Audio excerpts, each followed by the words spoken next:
Toughest opponents so far this year in the Henry County Warhawks, a team with only one loss in the South Metro tournament and definitely a contending team in this bracket. Newton's going to have to really come out and put up some numbers on the board. Hopefully the bats will continue to stay alive like they did last Tuesday against Salem. They woke up. But the big story on the Rams so far this year has been the pitching. 3 games, ERA of 0.00. And speaking of the pitching, Luke Allen, who already has 2 saves for the Newton Rams, is the starting pitcher today, looking to establish himself in a new role. Can't throw just fastballs today. He'll have to mix it up. That's right. He has done an excellent job as the closer, but mostly, like you say, with the fastball. I'm sure he'll be out there for his pitch count limit today if he's got the good stuff. Coach Brassfield real stringent on that rule about the pitch count. I believe our count is 70 or in that neighborhood. So we look for Luke Allen to have to mix it up a little bit, see a little bit more off-speed stuff from him, some breaking balls, instead of just coming with the heat. And the Newton Rams facing the Henry County Warhawks, and the first time they see a lefty in 1995. Jim Doug Holder. Now, if we'd known this earlier today, we could have thrown a lefty at them in batting practice, but they saw nothing but righties. Hopefully they'll be able to adjust. Here's what your Newton Ram lineup will look like this afternoon. Bryce Avery leads it off and plays center field. Brian Moon is the catcher, batting second. Ryan Allen hits third, plays second base. Luke Allen will pitch and bat cleanup. Richie Cleary in left field likes this field quite a bit. He hit a long shot here last Saturday. He'll be batting fifth, playing left field. Sam Allen, the number 6 hitter, will play third base. Joseph Poole at first base at seventh. And rounding out the order, Trail Horton in right and Matt Easterday at shortstop. And here's your Henry County Warhawks defensive lineup. Travis Thomas at first, Kevin McElwainey at second, Lad Hammond at short, Jason Wilson is the third baseman, Will Chafin in left, Matt Magnus in center, Craig Gibson in right, Ben Henning behind the plate, and on the mound, left-hander Jim Doug Holder. And the long-awaited debut is about to happen as Bryce Avery takes his first cuts of the 1995 season, batting leadoff for the Newton Rams. This will be the Rams' expected center fielder if he can perform up to expectations. Holder's first pitch swung on, popped foul down the third base side. It's 0-1. It'll be lefty versus lefty, so Avery making a debut against a tough left-handed pitcher. Yes, Bryce has been waiting to make his debut. He was hobbled early on with an ankle injury. He's healthy now, and it's good to see him out there, and we'll see what he can do. And Ben Henning, the Henry County Warhawk catcher, flashing the signs to his pitcher. Holder's wide, and his 0-1 pitch is low. It's a ball and a strike. Rams out here last Saturday beat the Griffin Bears 3-1. Rams are 2-0 in the South Metro tournament so far. They have 2 more games left to play in their own bracket, this one today and also Tuesday when they take on Mount Zion. The wide and the 1-1 offering swung on line to left field. It'll be in for a base hit. Avery will be at first base now. Coach Brassfield from day one has talked about the speed of that man at first base, Bryce Avery. Perhaps we'll get a chance to see it here. And you like the way he stood up there and hit that one, just served it into left field, into the hole between short and third. And as they say about all great speedsters, you can't steal first base, so by getting on, now we're going to get a chance to see him go. The field is dry in a lot better shape than it was last week. I think we're going to see the Rams do some running today. And something else that's a little different from the Rams here in the first, Brian Moon, the switch-hitting catcher, will turn around and bat right-handed for the first time in 1995. Moon comes in at 286, 2 hits and 7 at-bats. Avery takes his lead away from first base. Travis Thomas holds him close. The first pitch to Moon, a called strike near the outside corner, 0-1. Pretty good looking pitch there, about waist high on the outside corner. Brian looked at, kind of broke in at the last minute, and Brian wasn't sure if it was coming in, but he's in the hole 0-1 now. Joe Brassfield, the head coach of the Newton Rams, is down the third base line, and Derek Coggins is down the first base line. Avery once again leads away at first base. Holder takes a good look at him. He'll go to first. Has Avery leading the wrong way. And now they've got him in a rundown headed towards second base. Thomas throws down there. He is safe. Lad Hammond, the shortstop, came across, thought he had applied the tag on time, and this will draw a little bit of fire from the Henry County head coach. And once again, there's pure speed there. Bryce Avery just waited and then broke hard, and with a good head first slide, got the hand in underneath the tag there with a good job there. The ball looked like it beat it, but the tag, he came in a little high with the tag on the shortstop there, Lad Hammond. Basically, I think you have to give that a stolen base there since he ended up going on the pickoff play. So let's give Bryce Avery his first stolen base of the year. He might be catching up with Brian Moon in the stolen base race. Moon is enjoying that early season lead. That won't last very long, but he has 3 stolen bases, tripling his season output from last year thanks to a couple of delayed steals in the Salem game on Tuesday. So Moon is up there now with a chance to drive one in, a runner in scoring position and no one out. Holder is to the stretch, looks back twice at Avery, and his pitch outside. It's 1-1. And on the play where Bryce Avery was actually picked off, a real good move by Jim Doug Holder. Bryce Avery really wasn't breaking, but he was paralyzed by the move, and just some good base running allowed him to get in ahead of the throw. Avery used his speed to compensate, and he's going to have to spend some time judging the moves of those pitchers, especially the left-handers that have those tougher pickoff moves. Once again, Holder checks the base runner as Moon awaits the 1-1 offering. It's on the way. A curveball. It stayed outside. 2 balls, 1 strike to the Newton Ram catcher. On deck is Ryan Allen, moved down to the number 3 spot on the order. Every one of those first 5 hitters in the Ram batting order has moved down 1 spot because of the insertion of Bryce Avery in the leadoff spot. Richie Cleary, normally the cleanup hitter, now bats 5th, at least in this game, and Sam Allen is hitting 6th. Holder is to the belt. Makes a throw back towards second base, but no one back there. Avery goes scampering back in. He's getting kind of a safe lead down there at second. He's really not coming off too far, but because of the speed he exhibited, the Warhawks are paying a lot of attention to him, and a lot of times that causes the pitcher not to pay that much attention to the batter, and Brian Moon has gotten ahead in the count now due to that fact. The 2-1 is on the way. It is outside. Looked like he tried to drop off a curveball, but it didn't quite have the snap on it. 3-1. Moon was 2 for 3. Make that 2 for 4 against Salem. His only 2 hits so far of the season. And so his bat hopefully coming alive after a slump in the first 2 games, a mini slump, so to speak. 3 balls, 1 strike to him. Lefty versus righty here. First time that Moon has had a chance to bat from the right side in 95. The 3-1 from the Warhawk pitcher is a called strike. A let-up that caught the outside corner, 3-2. So far he has shown a real tendency to throw breaking balls and off-speed pitches. I don't think Brian's seen a fastball from him yet. Throwing a lot of slow off-speed curveballs, trying to break in over the outside corner. So a payoff pitch is due. Holder comes to the belt, once again looks back at that runner at second base. Looks back a few more times as 3-2 is hit toward right field, but Craig Gibson is there. He makes the catch. Avery fakes the tag. Now he may be caught off second base, but the throw-in gets away from Hammond. That allows Avery to go back to second base, and now twice in the same inning, we've seen Avery nearly being picked off first and now being nearly picked off second from a throw from the right fielder when he faked the tag and went a little too far up the line. I guess it's going to be an adventure for a while when Bryce Avery gets on the base pass, as it is a lot of times somebody with that much speed.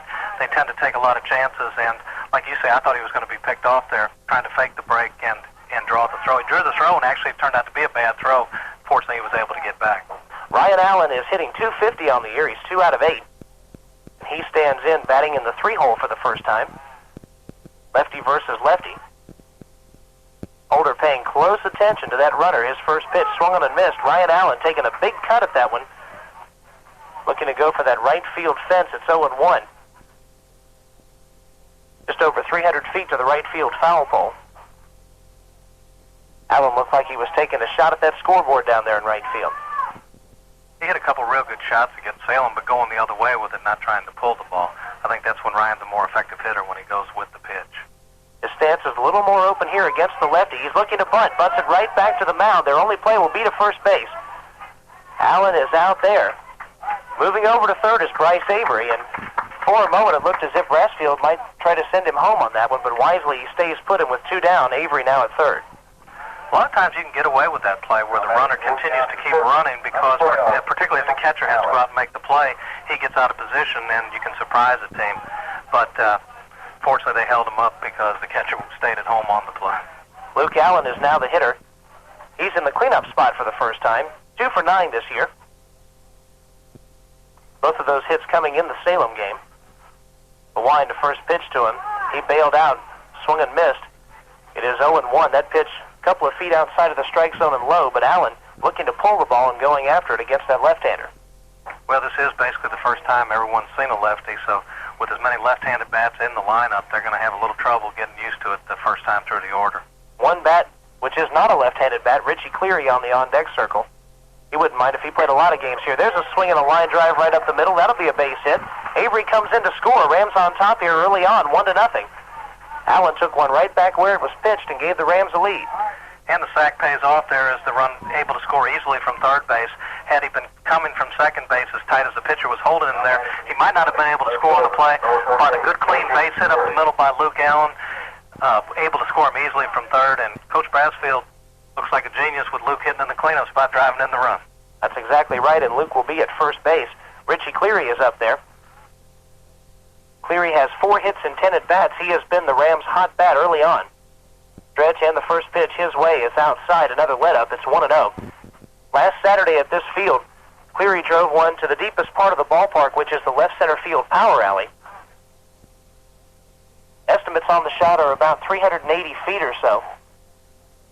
It did clear the fence, not by much, but it is very deep out there in left center. And fortunately, that's what made the difference in the Rams' 3-1 victory in that game. Throw to first base. Luke Allen is back in, and once again, we see a pretty good pickoff move from Holder. Has that deceptive type move that most lefties have, borderline to a balk, as most of the good lefties with the good pickoff moves almost balk. They know just where that fine line is, and he's real close on it. Heading gives the sign to him, once again over to first, almost had him leading. Back in, just barely safely, is Luke Allen.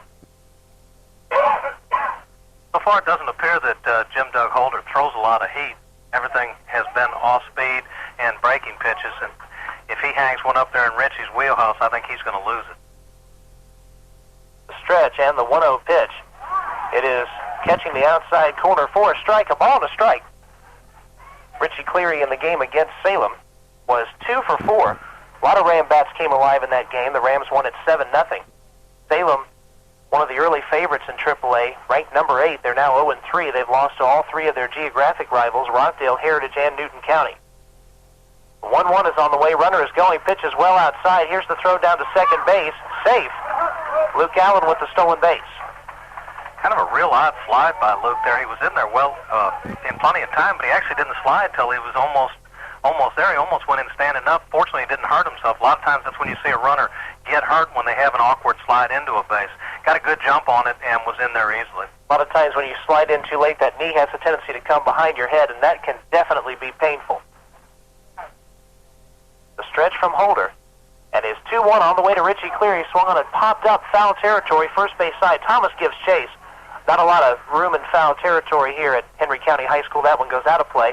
2 balls, 2 strikes. And Richie had a pitch that he really wanted to tee off on and got under it just a little bit and fouled it out of play. Fortunately, like you said, not a lot of foul territory, so it did go out of play. That runner down scoring position, this would be a big run to go ahead and pick up, put the Rams up 2-0. Luke Allen is the man down there. His base hit scored Bryce Avery with the first run of this game. Rams the visiting team. Henry County the host team for this bracket of the tournament and the home team in this game. Just a reminder for you, the top half of the 4th inning is going to be a big inning for us. It is going to be the Hard Luck Cafe Wing Ding inning. Don't miss out on that. You'll have a chance to pick up some hot wings. The Wing Ding inning jackpot stands at 30 hot wings today. If a Ram player can hit a home run in that inning, someone's going to win 30 hot wings. The 2-2 outside. Once again, it looked like the curveball didn't have enough snap to it. The count runs full to Richie Cleary, 3-2. And Jim Doug Holder is really kind of struggling early on. The 2 outs he got, one the sacrifice bunt, the other a line shot by Brian Moon, hit hard to right field, but right at the right fielder, unfortunately. And his control's been a little off. Richie Cleary making a hitting statement. Hit under 200 last year without a home run. He's at 400 this year with 1 home run already. The 2-2 got a piece of it, fouled it back, make it 3-2. A correction there. Count still full to Richie Cleary, 3-2. 2 down in the top half of the first. Bryce Avery opened this up with a single. Was picked off first, but used his speed to make it down to second base before they could tag him out down there. A sac fly moved him over. Sacrifice bunt moved him over, pardon me, and Luke Allen's single scored him with the first run. Richie's a lot more aggressive up at the plate this year, and I like the way he's taking his hacks up there. Stretch in the 3-2, hit hard toward left center. This will be in for a base hit. Will Chafin will cut this one off. Allen comes in to score. It's 2-0 Newton County. Cleary reaching out, hitting that one right to his favorite part of the ballpark, toward left and left center field. He drilled that one, no doubt about it, and it was heading for the gap, cut off by Will Chafin, the left fielder, made a good play on it. But once again, the stolen base pays off, as Luke Allen was in scoring position, was able to come home easily with his speed, and the Rams up 2-0. Here's Sam Allen, a man who has pressed early on here, looking to help carry this team's offense, and unfortunately in baseball, the harder you try sometimes, the worse it gets for you. Allen is 0 for 8 this year. He was taking some big-time cuts from the heels in the first few games. He looked a lot more relaxed against Salem. Hopefully he can take that approach into this game. He's been dropped to the number 6 position in the batting order. He was expected by many to be their cleanup batter this year. Holder stretches first pitch, high and outside for ball 1. And I don't think you'll see a whole lot of base running here out of Richie Cleary down at first base, especially with 2 outs. So I think you'll see the pitcher bearing down. Although he's getting a pretty good lead down there, isn't he? For Richie Cleary, he's got a pretty big lead at first base. Now the throw's going to go over there, and he's back in standing up. And once again, the lefty with the deceptive move towards the home, towards first base, almost coming home and kind of looking that way, kind of real borderline to the balk. Of course, the balk rule is so nebulous in itself anyhow. Basically, it's up to interpretation by the umpire or whoever happens to be calling the balk at that moment. The 1-0 pitch is on the way. It is a called strike. Here's a delayed steal. Cleary heads for second. The throw down, cut off by the second baseman, McElwaney. And Cleary is in there safely. The Rams have now done that 3 times this year, twice with Brian Moon, once with Richie Cleary. If you've seen either of them, they're not the swiftest of foot, but each now has at least 1 stolen base. Moon now has 3. And that delayed steal is really working well for the Rams because teams just don't expect it, particularly on someone not known to steal bases. Holder checks the runner at second. His pitch is a curveball, missing outside, 2-1. Coach Brassfield mentioned he likes to use that against a catcher who likes to frame pitches because the catcher will leave that glove there an extra second or two. And that's all you need because the stealing game, a matter of stealing second base, is just a matter of a split second. And every split second counts. 2-1 is on the way. Swan hit hard towards center field. Matt Magnus is back there. He makes the play. And the Rams go down in the first, but not before they pick up 2 runs on 3 hits, no errors. 1 man left on base after a half inning of play. Your score, the Newton High School Rams 2 and the Henry County Warhawks coming to bat. We'll be back. Newton Ram Baseball on WGFS AM 1430, made possible by East Metro Communications, Covington's authorized agent for AirTouch Cellular. When you need insurance, here's the first thing you should do. Call your auto owner's agent. They are people just like you. Take the worry out of insurance claims with Auto Owners Insurance. Ranked as one of the top companies in the United States for claim service by a national consumer magazine, you'll enjoy a quick and fair settlement of your personal or business loss. In fact, we're known as the no-problem people because service is our claim to fame. See your Auto Owners Insurance agent today. Call your auto owner's agents. They are people just like you. See Steele Jones Insurance Agency, located on Floyd Street Southeast in Covington. Or call 786-9213. Auto owners, the no-problem people.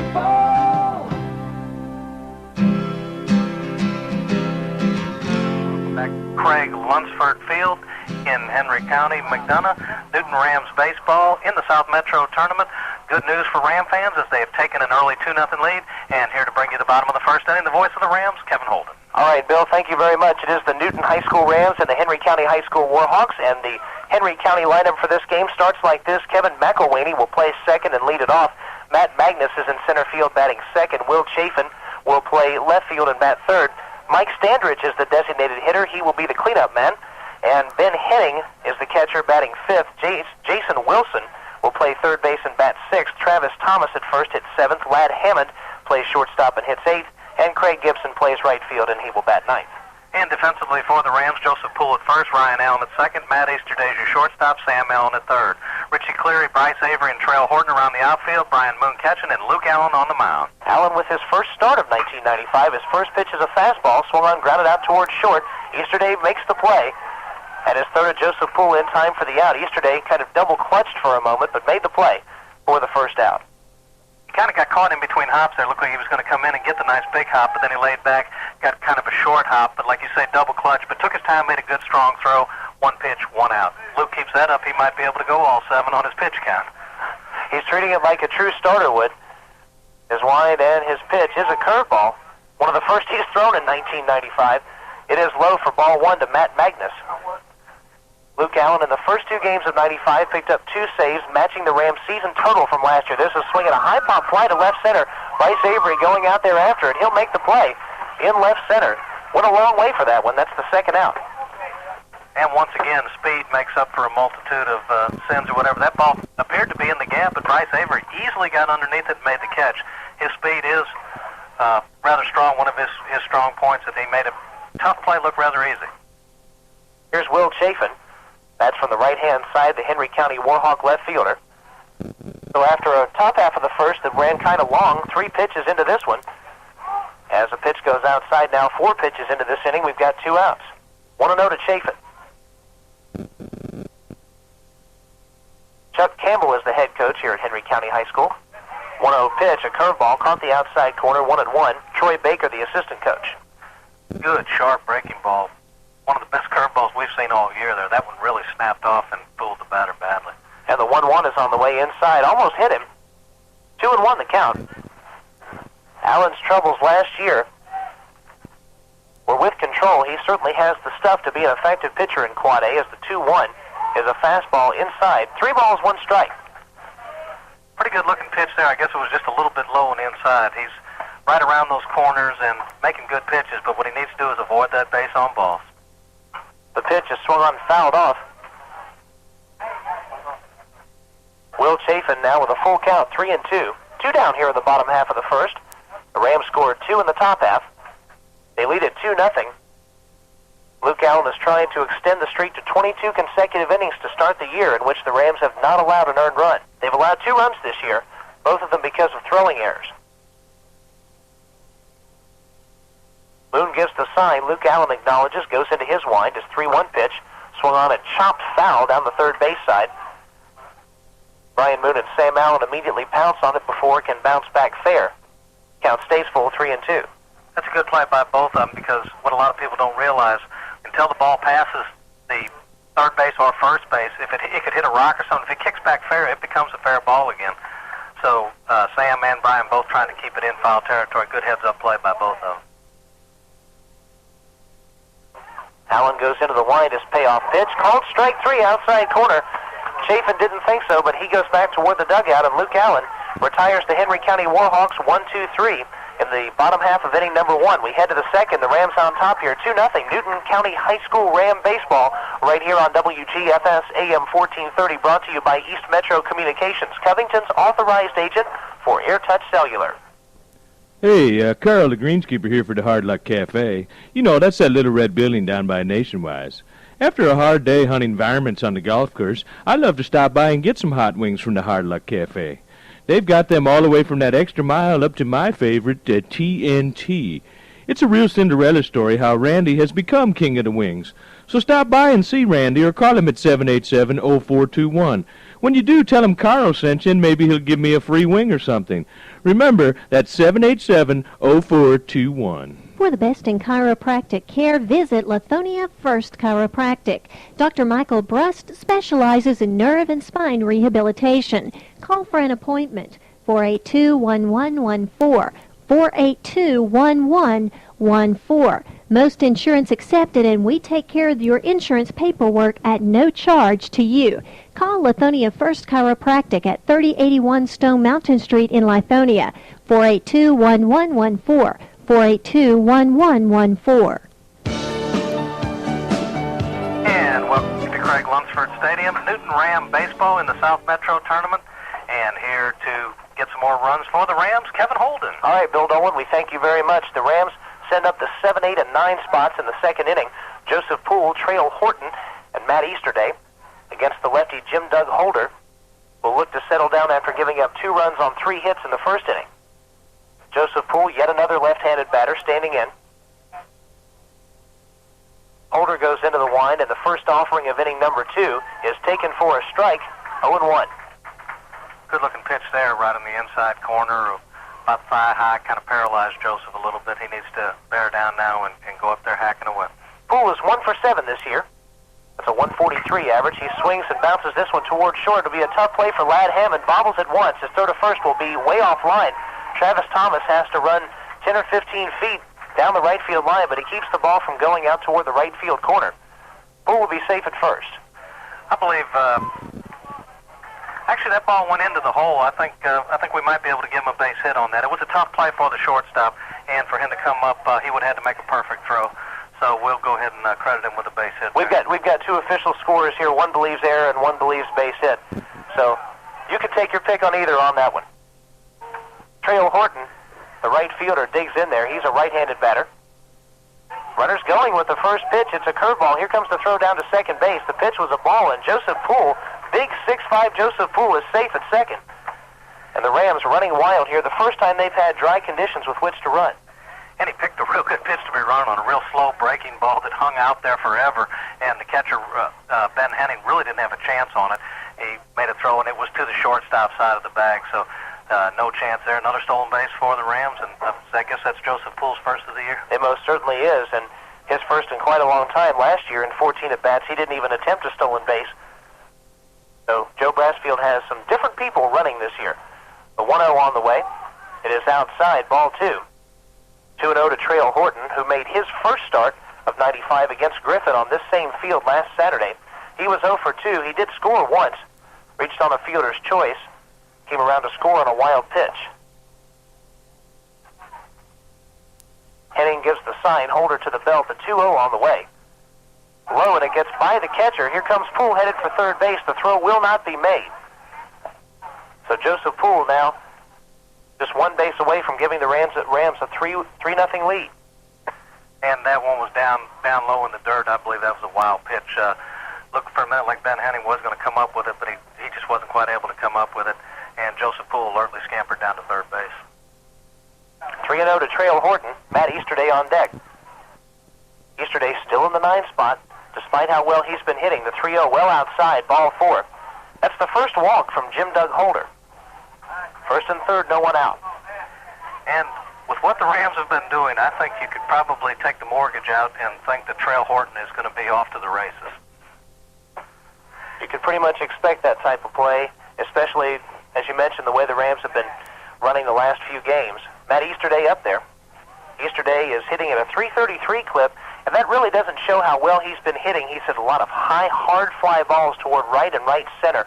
Unusual for a right-handed batter, but I don't think we've seen him pull anything this year. And we're in the 4th game of the season. Runners lead from the corners. Here goes a throw toward first base.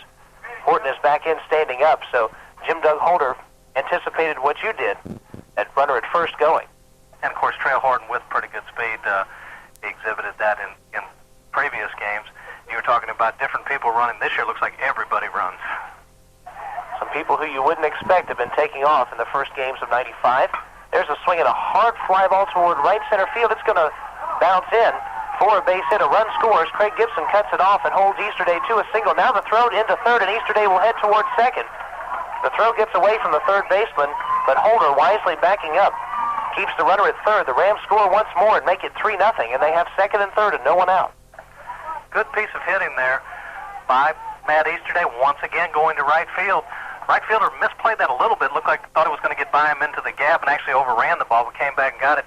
And actually his throw looked like it may have been in time to nail Trail Horton at third, but it got away, but struck the screen, stayed in play. The Matt Easterday was able to move up on the throw to second base. So base hit and RBI for Matt Easterday on the play, and the Rams with another run on the board. And one of the Henry County coaches has gone out and called a meeting of his entire infield, the full infield around with him on the mound. Trail Horton is at third, Matt Easterday at second, no one out. Rams have 5 base hits, and the bats have finally come alive. 5 base hits matches their total from the first 2 games put together. And the thing is, the Rams are doing a good job of hitting here. He's throwing a lot of off-speed stuff, and they're not up there trying to kill it. They're not swinging away from the heels. They're taking the ball where it's pitched. That right there by Matt Easterday, a real good job of hitting. Of course, we've seen him do that all year, drive the ball to right field. And that ball, even had it been caught, would have been enough to get the run home. With that runner on third base, you want to drive that ball into the outfield at least, and he did a good job of doing that. Bryce Avery digs back in there. The lefty singled in the first inning. Came around to score on a single by Luke Allen. Infield playing in here for the Warhawks. First pitch to Bryce Avery, low and inside, had to skip the rope. Did the Rams center fielder, 1-0. kind of surprising to see the infield come in so close this early in the game, because at this point in time, something gets by them, it's going to drive both of them in, and it gives Bryce Avery a lot more hitting space. Runners take their leads as the lefty-lefty matchup. The 1-0 swung on, fouled back. He just got a piece of it, 1-1. Avery's swing a little more like a 3 or 4 hitter swing, taking big cuts at the ball. Of course, with the drawn-in infield, sometimes that can help you out. But with Avery's speed, his key, swinging down on the ball and hitting ground balls. He helped out the pitcher a little bit there. That ball low and away, and he could have been ahead in the count, but now he's even at 1-1. The stretch of the 1-1 on the way to Avery, swung on and driven past the second baseman into center field for a base hit. 1 run is in. Here comes Easterday around second. The throw-in hits the pitcher's mound. So Easterday will score. It makes it 5-0 Newton County, and Avery now 2 for 2. The much-awaited debut of speedy Bryce Avery, and his hitting seems to be there as well. And that right there was another reason why you debate whether you pull the infield in, because that ball hit in the area where the second baseman is pretty close to standing now, and had they been at normal depth, you probably could have gotten it out at first base, kept one of the runners at second base. They would have given up 1 run, but instead 2 runs scored, nobody out, and the Rams on the go. And now Brian Moon is back up. He flied out to right field his first time back in the first inning. And the first pitch to him is a called strike, 0-1. That was in the area of the outside corner. Brian up there trying to make him throw him a pitch that he can drive. Rams hitting the ball real well and getting the run picked off. He kind of looked away for a moment and was just standing there frozen. He really wasn't leaning or anything, but he did a fine job of getting in the pickle and getting out of it with a stolen base. And the 0-1 pitch is outside for ball 1. And once again, Jim Doug Holder trying to work that outside part of the plate with the breaking ball. Hasn't thrown very many fastballs, and the Rams have been able to time that curveball and serve it wherever it's been pitched so far tonight. Rams have put 3 across, still nobody out in the top half of the second. Holder comes to the belt, and his pitch on the way. It's outside. It's a called strike on the outside corner. Correction, it's 1-2. And once again, you've got a catcher framing the ball out there. He did a good job of framing it, pulling it back in. It appeared to be maybe a little bit outside, but Jim Doug Holder got the call. But of course, that may end up hurting. You may see some more delayed steals once Coach Brassfield gets some more wind of that. The 1-2 instead to first. Avery is back in, and once again, the pickoff move from Holder, close to a balk, as you mentioned before. Earlier on in the day, Mount Zion won their game 8-3, and the Newton Rams will play against Mount Zion on Tuesday. Another game as part of the South Metro tournament. The finals of that tournament will be a week from today. The 1-2 pitch outside Avery, taking a couple of hops more away from first base, drawing a good hard look from Ben Henning, the Henry County Warhawk catcher. And you almost wonder if they might have been looking possibly at the delayed steal there, but that would not have been a good one to go on because the pitch was so far outside it was almost like a pitch out. Stretch from Holder, his 2-2 pitch. Outside, and the count runs full, 3-2. We've seen lots of these early on here. 3-2 counts to a lot of the Newton Ram hitters. He really has struggled with his control, and he's not getting a good sharp snap on his breaking ball, and that's what's been giving him the problems. And he has not really exhibited a good, strong fastball so far. Rams have sent 10 men to the plate, 6 singles and a walk, along with a couple of flyouts and a sacrifice bunt. The 3-2 swung on and hit toward right field. This one is going to fall foul and out of play. It remains full. And it looked like the hit and run was on the play. Bryce Avery off to the downs on the pitch, and Brian Moon did a good job of hitting, trying to serve the outside pitch out towards right field. Got it towards that right field corner, but just did get out of play. Brian Moon received kudos from WGFS for his performance against Salem, as he went 2 for 4, reaching base 3 times and scoring twice in that 7-0 victory. He received the WGFS Player of the Game. The 3-2 pitch swung on and hit toward right field. This one's going to fall in for a base hit. Avery will have to stop at second as the throw comes in. Another base hit. The Rams right now have 7 base hits. 7 of the first 11 men to come to the plate have all had base hits. All 7 of them are singles. And part of the problem is, I think, well, it's a for Henry County, but that breaking ball is just sitting there on a dish, and the Rams are just able to go up there and pretty much do what they want with it.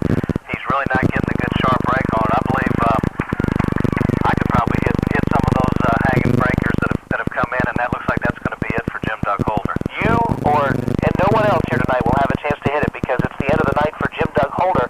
We'll get the changes and come back. Newton Ram Baseball on WGFS AM 1430, made possible by East Metro Communications, Covington's authorized agent for AirTouch Cellular. Charles Evans Nissan refuses to be undersold. We will meet or beat any advertised price on any in-stock unit. If you are tired of high pressure and the runaround, come to Charles Evans Nissan in Conyers. We put the fun back into buying a car. Charles Evans Nissan is located at 1420 Iris Drive in Conyers, 922-7600. Remember, Charles Evans Nissan. We won't be undersold. That's 922-7600.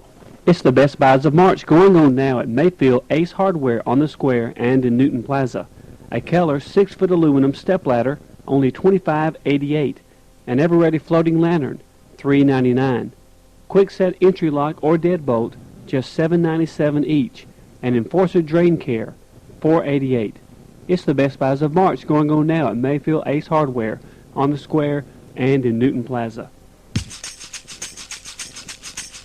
And welcome back to Rams baseball. The Rams bats have awoken. They've knocked the one pitcher out, and the new pitcher coming in, and here to tell you about it, Kevin Holden. Matt Phillips is the new pitcher for the Henry County Warhawks, a right-hander. And as he takes his warm-up tosses, we'll take a look at Jim Doug Holder, who pitched an inning plus. His last man that he faced was Brian Moon. He gave up a total of 7 base hits, 5 runs so far. The 2 men on base, his responsibility as well, with no one out here in the second and the 3, 4, and 5 spots in the order coming up. Holder did not strike out a batter. He did walk 1 batter. He did have some trouble with control out of 3-ball counts, so that's not reflected in the walk total, but one of the factors, because getting to those 2-ball and 3-ball counts, it gave the Rams a lot of pitches they could hit, and the Rams capitalized. Plus, he threw a lot of pitches for just a little over an inning there, and the Rams, with some good hitting, laid back and didn't try to pull some of those hanging breaking balls and just serving them out to the other way. And the first man who will face Matt Phillips is Ryan Allen, who had a sacrifice bunt his first time. Phillips' first pitch is outside, a good stop from Ben Henning, keeping that one from going back to the screen. 1 ball, no strikes. And Phillips appears to have a lot livelier fastball, although that one was a little too lively as it almost went back to the screen. Like you say, a real good play by Ben Henning, the catcher, to knock it down and keep the runners from advancing.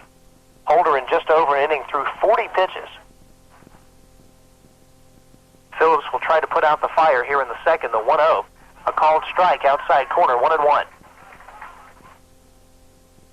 And this is quite a change for the Ram batters after looking at all that junk to all of a sudden see heat coming in, so they're going to have to adjust and adjust quickly if they want to get some more runs this inning. Brian Moon is your runner at first base. At second is Bryce Avery, who is the owner of the highest batting average on the Ram team at 1,000. Actually, he's tied with Trent Alexander, who's 1 for 1. The 1-1 pitch, swung on, just got a piece of it, fouled it back toward the screen. It's 1-2. Ryan, his first time up, had the sacrifice bunt, which ended up paying off in getting the run home. And he is swinging a lot better. The last game against Salem, he hit the ball real well and has been real solid defensively so far this year for the Rams. He's looking to contribute with the bat, a .250 hitter coming into this game. 2 hits and 8 trips up there. There's a swing and a hard ground ball toward short, double play ball maybe. Feed to second for 1, on to first, double play. 2 outs, moving over to third is Avery. That ball was hit just to the shortstop side of second base where Hammond picked it up and made a good play and a good flip to that second baseman, McElwaney. And as they say, that ball was tailor-made for 2. Just a perfect double play ball, heading up the middle, shortstop going towards the bag with the easy flip, and Ryan got down the line quickly, but just a tough break. He actually hit it too good. Here's Luke Allen with 2 outs looking for the base hit. He singled his first time up, and the first pitch to him is high and outside with a fastball, ball 1. Allen singled, stole second, came around to score on a hit from Richie Cleary. Coach Brassfield down there doing some serious coaching with Bryce Avery, telling him how far to come and everything. Bryce basically hasn't done a lot of base running. 1-0 pitch in the dirt. Another fastball. 2 balls, no strikes. Phillips coming out here early and having some control troubles. Both Phillips and Holder working kind of slowly, gaining their composure on the mound between pitches. He now looks in at his catcher, has the sign he wants, and the 2-0 on the way. Swung on and missed. He came in with a hard fastball inside. 2-1. Luke up there well and away wasn't able to make connections with that one. Like I said, it's a little tough right now for these hitters after seeing that junk to have to all of a sudden face this heat coming from Matt Phillips. And the 2-1 is high. 3 balls, 1 strike. Rams in this inning with 4 base hits and 3 runs across. They have a runner at third with 2 down. Lead this one by 5. And the wind and the 3-1 pitch. Swung on and hit hard past the second baseman, who dives and can't make the play. It'll be into right field for a base hit. Avery scores. It is 6-0, and another base hit from the Rams and another single. As they keep singling them to death, and a good piece of hitting by Luke Allen. Kind of one of those seeing eye signals, if you will. Just found its way through there. If you keep the ball in play and keep it down, you've got a chance to get those base hits, and that's what the Rams are doing. Luke Allen has awoken at the plate as his bat has really come to life in the last 2 games. Against Stockbridge, the Rams had 3 hits. Against Griffin, they had 2. So far here, they have 8, and we're an inning and 2/3 into this game. Richie Cleary, first pitch to him, hit deep towards center field. Magnus goes back, still going back on it, still back there. It's off the base of the wall. Luke Allen is going to round third. The throw in will be cut off. Now the throw is going to come in, but sliding in safely is Allen. Rams put another one up there on the double from Richie Cleary. They now lead this game 7-0. And there is absolutely nothing wrong with Richie Cleary's bat, as he saw a fastball and was looking fastball and just teed off on it, hit it dead center field off the base of the wall. It's hard to hit a ball much harder than that. Richie really being aggressive at the plate this year and doing a great job of hitting and driving in runs early on for the Rams. He's a 500 hitter now. He's 6 for 12 with the 2 base hits in this game. Definitely the hottest bat in the Newton Ram lineup, coming from a 195 hitter last year. First pitch to Sam Allen, a good sharp curveball, but it broke out of the strike zone, 1-0. Allen, a fly out to center field his first time. That's the first breaking ball we've seen Matt Phillips throw. He had been throwing nothing but fastballs, and as I stated, Richie Cleary had it timed perfectly. So Phillips may be going to a few more breaking balls after that one. The 1-0 is a fastball. It's in the dirt. Gets away just a little from the catcher, but Ben Henning recovers in time, and Cleary will stay put at second base. But it's 2-0 to Sam Allen, and once again, the Henry County pitcher behind here on a Newton Ram hitter and having to throw Sam Allen the hitter's pitch. And a good job of base running by Richie Cleary. He kept looking at the play, kept it in front of him, and was able to get back, wasn't caught off.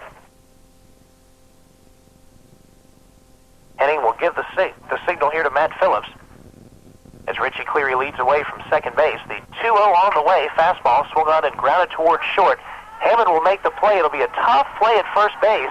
Safe there. And Cleary is now down at third base. Give a base hit to Sam Allen for that one. Another single. The Rams now do have that one extra base hit, the double from Cleary. And the 10th man to bat in this inning is Joseph Poole. He singled earlier in this inning and came around to score. But that's a base hit we've been waiting for, although not hit near as hard as the last one. Sam Allen finally breaks into the scorebook with a base hit, and we're glad to see that. And maybe we'll get a chance to see Sam do a little running and some of those patented skid marks and dirty uniforms. He was 2 for 2 in stolen bases last year and would like to continue what he would call his perfect streak in terms of stolen bases. Throw going over to first as the righty goes over there. Sam Allen is back in. Not a real good move there. In fact, he almost kind of stopped. That was almost a balk in itself, and it was not a good move at all. He just kind of stopped and then walked over that way. Rams with 7 hits this inning. They lead this one 7-0. Joseph Poole, runners going. The pitch is taken high, and Sam Allen goes diving into second base despite the fact that the catcher had dropped the ball and there was no chance of a throw. Sam Allen's uniform is dirty, and he can smile when he walks off the field this afternoon. And we have approximately a 14-foot skid mark, I believe, out there on the Sam meter. Credit a stolen base to Sam Allen. He certainly will.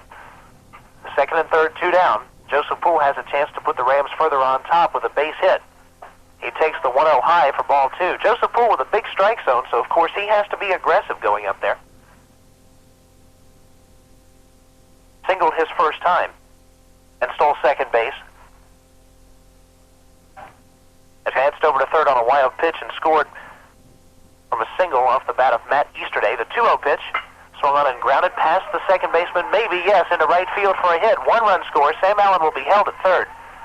So it's runners at the corners with 2 outs, and the Rams put another one on the scoreboard. And Mr. Spaulding has had eyes today. It's uncanny the way so many of these balls are just squeaking through the infield. But once again, the Rams staying up there, battling into the plate, getting ahead in the count, making the pitcher throw them a good pitch to hit. The hitter will be Trail Horton. He walked his first time, came around to score. Phillips checks the runners.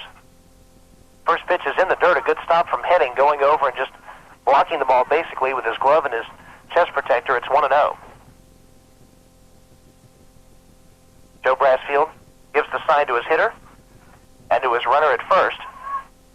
He's standing right next to his third base runner, Sam Allen, who probably wouldn't mind diving in head first once again. He likes to dive in head first no matter what the circumstance. There's a swing and a miss from Horton. Pitch gets by the catcher. Sam Allen has scored. Joseph Poole is rounding second, heading for third. Henning couldn't find the ball. Poole is all the way around to third. It's 9-0 Newton County. And Ben Henning basically just lost the ball. It allowed Poole to move up 2 bases, and Sam Allen came trotting home. And unfortunately for Ben Henning, he got no help from the rest of his teammates. Somebody should have come in and tried to point out where the ball was. He was just standing there, didn't have a clue where it was. Like we said, got no help. So just a wild pitch and a 2-base wild pitch on Joseph Poole. He alertly continued to run and came around and got to third base. So Phillips will go back to pitching from the windup with Trail Horton up there in a count of a ball and a strike. He swings at the offering, grounds it on 1 hop back to the mound. Phillips hurriedly goes to first base, and that'll be the end of the second inning. The Rams send 11 men to the plate. They pick up a total of 7 runs. They do so on 8 base hits. Saw a couple of wild pitches in the inning, and we had 1 man left on base, and after an inning and a half, your score is Newton County 9, Henry County nothing, and we will be back. Newton Ram Baseball on WGFS AM 1430, brought to you by East Metro Communications, Covington's authorized agent for AirTouch Cellular. If you bury your nose in a cloud of sawdust and breathe deep, you're going to get choked up. Unless you're the new Husqvarna 36 chainsaw with air injection filtering, now available at Coast to Coast Home and Auto. Husqvarna's exclusive air injection saws run up to 20 times cleaner than any other saw on the market. With the Husky 36, you can work harder and longer without stopping for a filter change. What's more, an ergonomic design means that you can last nearly as long as your Husky. An angled front grip puts you in a comfortable working position that's less prone to fatigue, and vibration is kept to a minimum by separating the handles and engine unit. At only $199.95, you can't buy a better saw for home or farm than the Husqvarna 36 with air injection. So to keep your nose clean, stop by Coast to Coast Home and Auto on the Square in Covington to see the 36 and our entire line of quality Husqvarna products. Back to St. Hunsford Stadium in McDonough. Newton Ram Baseball with a lot of runs on the board, and here to try and keep Henry County off the board, Kevin Holden. Mike Standridge, Ben Henning, Jason Wilson, the next 3 due up here for the Henry County Warhawks. Luke Allen, first offering is a called strike, 0-1. That's important for Luke Allen. After sitting in the dugout while 11 men came to the plate the top half of last inning, he comes back throwing hard and around the plate. There's a swing and a miss, 0-2. Particularly with a 9-run lead, the last thing you want to do is go out and just start putting runners on the base paths with the base on balls. There's the 0-2, swung on and miss, hard heat right in the eyes. That's the second strikeout for Luke Allen. And he just came right after him, got him in the hole, made him go after his pitch. That pitch that we always talk about looks so good, but you just can't get around on that high fastball there. And Luke is really working fast this inning. He most certainly is. Ben Henning, the catcher, will be the hitter. The wind and the pitch, a curveball, stays high, 1-0. Allen working at a much, much quicker pace. As Moon gives him the sign, the 1-0 on the way. Fastball swung on, hit foul, lined foul down the first base side and out of play, 1-1. Of course, you as a pitcher, and I haven't done a little bit in my time too, know it's a lot easier to pitch with that lead on the board. You go out there and just throw strikes and let those guys behind you do their job. Allen's wind is 1-1 pitch.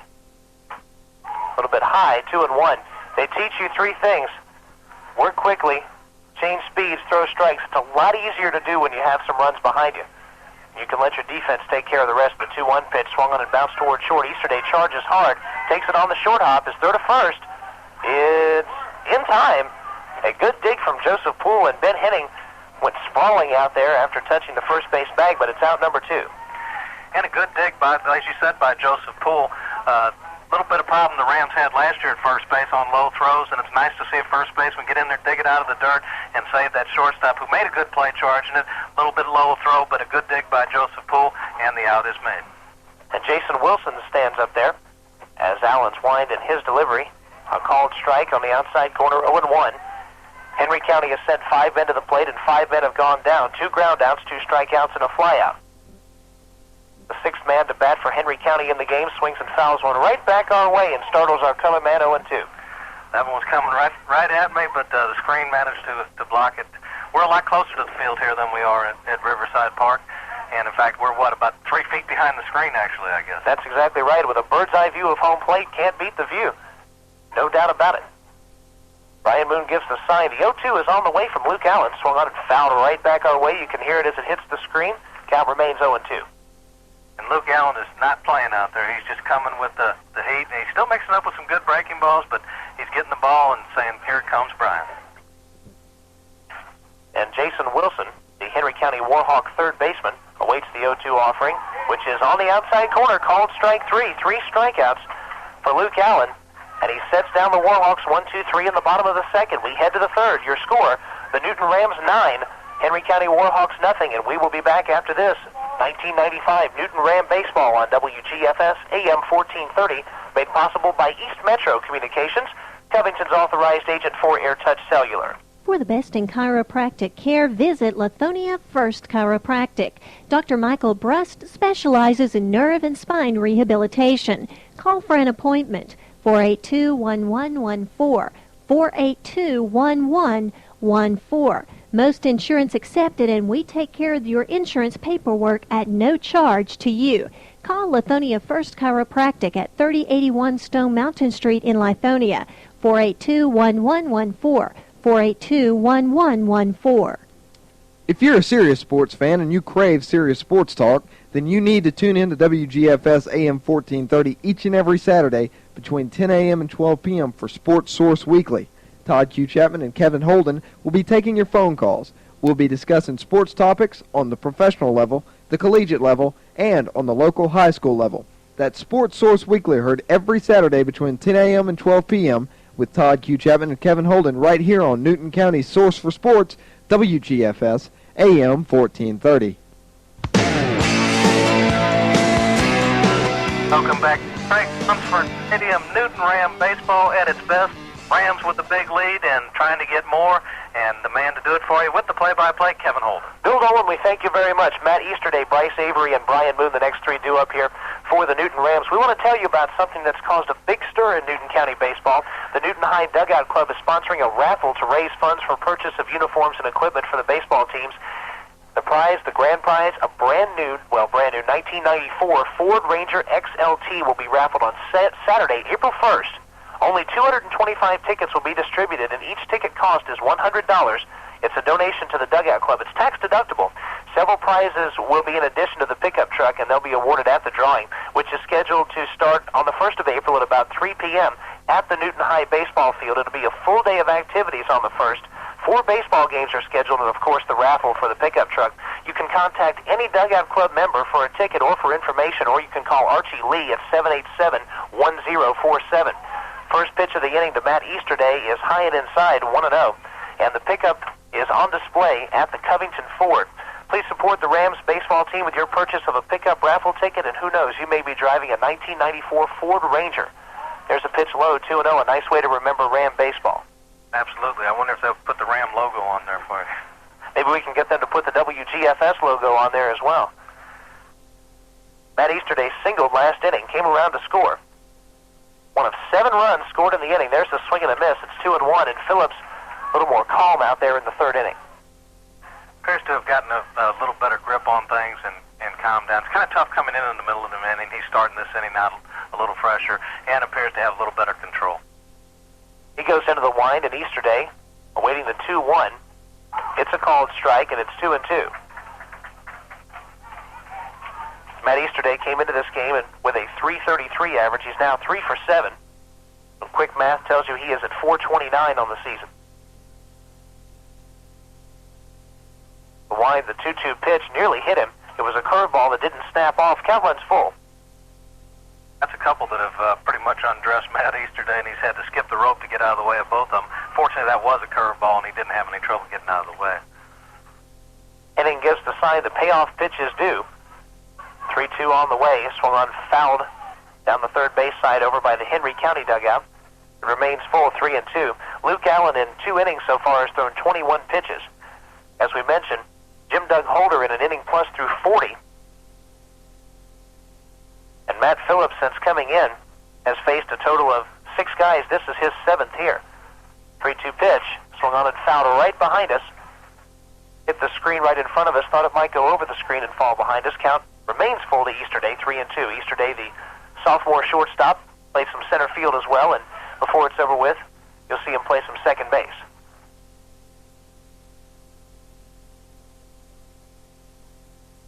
Phillips goes into the wind. His 3-2 on the way is high, ball 4.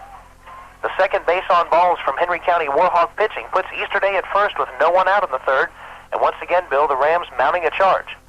That's a real impressive at bat by Matt Easterday. He was even in the count and then battled off some tough pitches and would not cave in to Matt Phillips, and then finally got the base on balls, and see if we can get something else going again.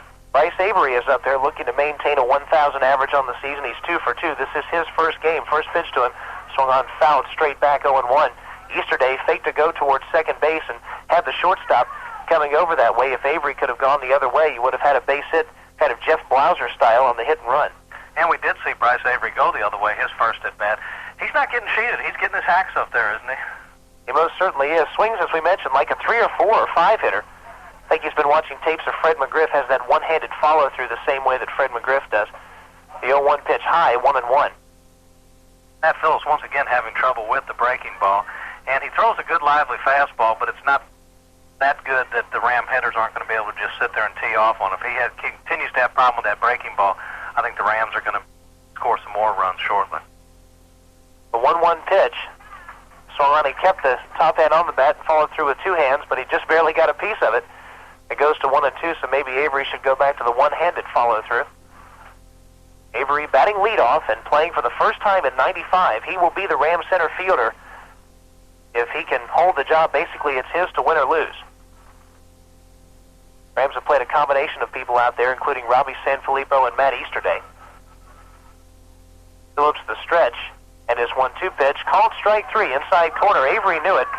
That is the first strikeout from Henry County pitching in this game, 1 down. That was a real good pitch there by Matt Phillips. Kind of looked a little bit like Greg Maddox as the ball tailed inside from the inside part of the plate and just caught the inside corner and froze Bryce on the plate. Good pitch and 1 out now. You can almost call that a backdoor pitch as Avery went down looking. Now Brian Moon turns around and bats from the left side against the right-handed pitcher. He's 1 for 2, and the first offering to him is in the dirt. Easterday took a big lead away from first in the throw. Down to first from the catcher, gets into right field. Now Easterday going for second. The throw in there gets by McElwaney, but Ladd Hammond, the shortstop, is there to back up, so Easterday makes it to second base on the throwing error by the catcher, Ben Henning. Easterday had taken a big-time lead at first, and Henning trying to catch him napping, but his throw out toward right field. And good heads-up play by Matt Easterday. They was able to get up and scamper down there. He was a long ways off the bag, and a good throw probably would have picked him off down there. So Moon will have a chance to put double digits on the scoreboard for the Rams for the first time in a while. The 1-0 pitch is high, 2-0. In fact, the last time the Rams scored in double digits, you have to go back into the early postseason of 1994. Rams played some real slugfest when they played against Wheeler. Both teams had comebacks after falling down 5 runs. They alternated 5-run comebacks. There's a called strike on the outside corner, 2-1. The third game of that Wheeler series was completely different. It was almost a pitcher's duel, and the Rams won it in the bottom half of the 7th in typical Newton Ram style as they put fear into the hearts of all of their own fans and became the Cardiac Kids once again. The 2-1 swung on, grounded down the first base line. It is a fair ball going toward the right field corner. In to score is Easterday. Moon is going into second, diving. He has a double. It is now 10-0 Newton County, and the Bats have come alive. And Brian Moon continues to do a good job of hitting up there. That ball had eyes once again just inside the first base bag and the foul line, and Matt Easterday running all the way was able to score, and Brian Moon in at second base without a throw. Like you said, the Bats are on fire. Here's Ryan Allen. He grounded into a 6-4-3 double play last time, and his first time up, a sacrifice bunt back to the pitcher. Brian Moon leads away. Here's a swing and a ground ball towards second where McElwaney awaits. His throw to first is in time. Brian Moon advances 90 feet over to third base, and with 2 down and a runner at third, it will be up to the cleanup batter, Luke Allen, who's 2 for 2 with a couple of runs scored. He's having quite a day out there, both at the plate and on the mound, doing a good job so far pitching, and has driven in a couple runs already to help himself in a big way. The pitch to him swung on and missed. He took a big hack at that one. It's 0-1. Luke Allen in his last 2 games, including the Salem game and the first couple innings of this one, 4 out of 5 with 4 singles and 3 runs scored. Big improvement over early in the season. He was hitless going into the Salem game. Here comes the wind from Phillips, and his pitch is low. Ball 1. Brian Moon at third for the Rams, but 2 down.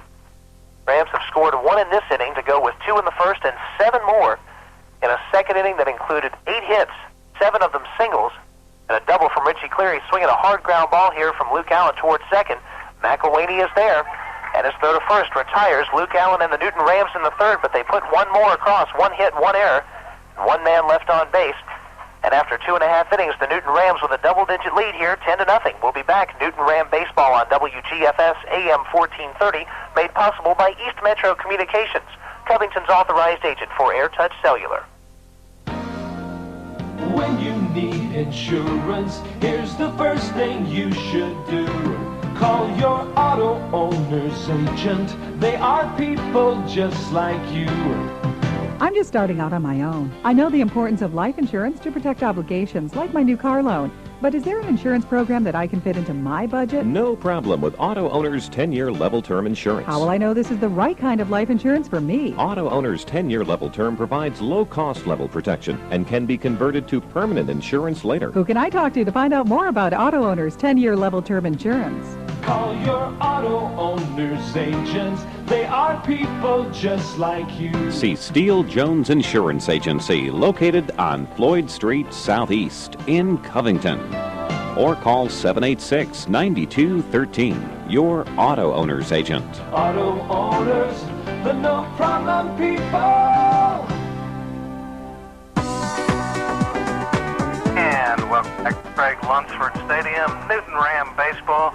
And for the first time in many a moon, the Rams with double digits, a touchdown and a field goal and the extra point.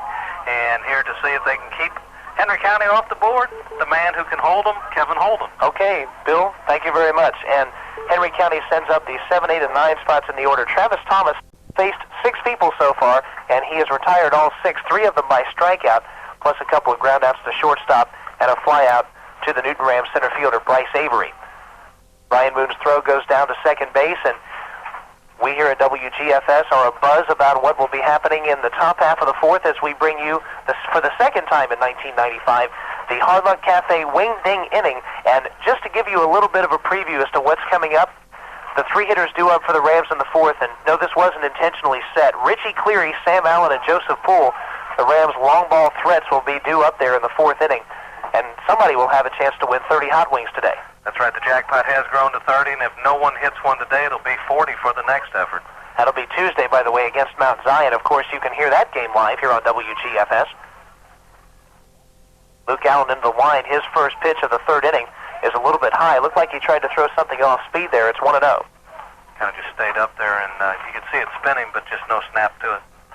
The Rams have sent 22 men to the plate so far. Henry County has sent 6 to the plate. Rams on top 10-0. The 1-0 is high with the fastball, 2-0. Of course, right now is not the time that Luke wants to get cute. He needs to do what he did last inning, just come back and throw those strikes. And his wind and 2-0 on the way. There's a called strike outside corner. It's 2-1. Allen came back with the fastball right in the zone, and Travis Thomas taking all the way. Moon signed Allen's Wine and the 2-1 outside 3-1. And Luke a little upset with himself on that pitch. He kind of hung on to it too long and pulled it outside. He knows he needs to throw strikes, so what he doesn't want to do, like we say, is give up those Annie Oakleys, putting runners on the base. There's the 3-1, swung on and missed. Travis Thomas had the green light, 3-1. Got a high, hard fastball and tried to do something big with it, but came up empty, and the 3-2 is on the way. Swung on and hit toward right field. Trail Horton is there, backs up a few steps and makes the catch. 7 up and 7 down so far. Almost in his tracks as Travis Thomas was not able to get around on it and really drive the ball, and Trail Horton there made an easy play. 1 down. Dusk has approached here at McDonough at Craig Lunsford Stadium at Henry County High School, and the lights are on. As Allen's wind and first pitch to Ladd Hammond, called strike outside corner. Hammond followed by Craig Gibson. The Henry County Warhawk right fielder, the 0-1, swung on, hit hard and past the third baseman. There is the first base runner and the first base hit for Henry County in this game.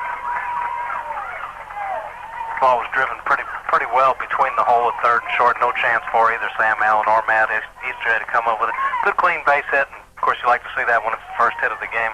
Now we don't have to worry about that other thing. Give credit to Ladd Hammond. Down 10 runs here in the third inning. He could easily just trot down to first base, but he sprinted down to first, took a big wide turn, and immediately was looking towards second. If the defense had made any miscue whatsoever, he was going to make his way towards second base. First pitch is by Brian Moon, and back to the screen on to second base here is Ladd Hammond. And Brian, for some reason, had a little bit of problem with that pitch. Just seemed to go through his glove and off his glove. I believe that's a pass ball there. Ladd Hammond, the freshman, down at second base in scoring position here with only 1 down. Hitter was looking to bunt, but he pulled it back. It's a strike, 1-1. That may have been just to bring the corners in. Sam Allen was playing pretty deep at third. Joseph Poole on the edge of that infield grass at first. Allen shakes the runner. His 1-1 pitch swung on, just got a piece of it and fouled it off. It's 1-2. And that's kind of unusual to see Brian have a problem with that pitch like that, but the batter feigned the bunt, and the runner was breaking, and I think Moon just hurt himself a little bit on the play.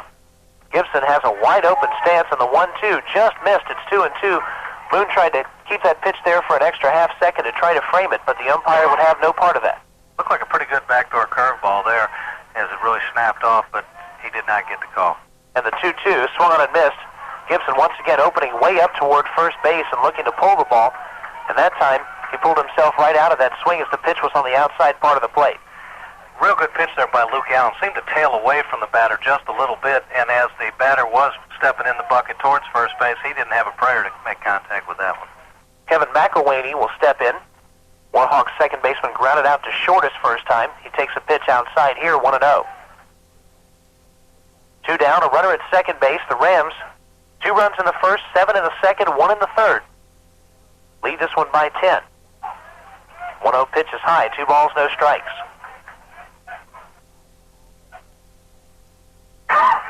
Next week, the Rams also have games against Fayette County and Troup County, and if you heard Coach Brassfield this morning, those are 2 very, very tough teams. The 2-0 pitch high now, 3-0. The Rams will play at Fayette County, and they will play against Troup at Southern Union, a junior college field just across the Alabama border.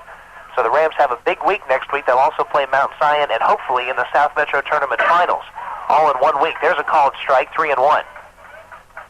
Well, in talking to Coach Brassfield, after having already won several games, they will be playing somebody in one of the brackets next Saturday. There's a swing and a ground ball towards short. A nice Sunday hop for Matt Easterday. His throw to first in time. Out number 3.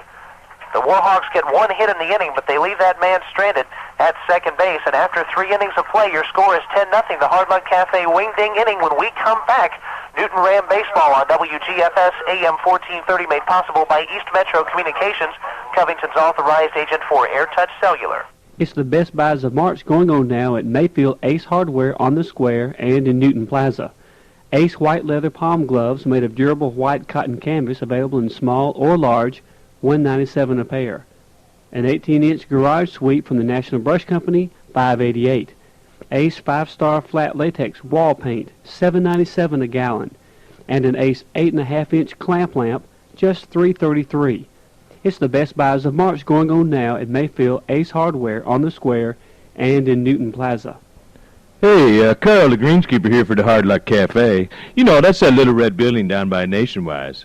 After a hard day hunting varmints on the golf course, I love to stop by and get some hot wings from the Hard Luck Cafe. They've got them all the way from that extra mile up to my favorite, TNT. It's a real Cinderella story how Randy has become king of the wings. So stop by and see Randy or call him at 787-0421. When you do, tell him Carl sent you and maybe he'll give me a free wing or something. Remember, that's 787-0421. And welcome back to Lunsford Stadium, and you just heard Carl the greenskeeper talking about the Hard Luck Cafe. And yes, fans, it is time for the Hard Luck Cafe wing ding inning, and here hopefully to bring a winner home, Kevin Holden. All right, Bill, thank you very much. It's the Hard Luck Cafe wing ding inning. Here's how it works.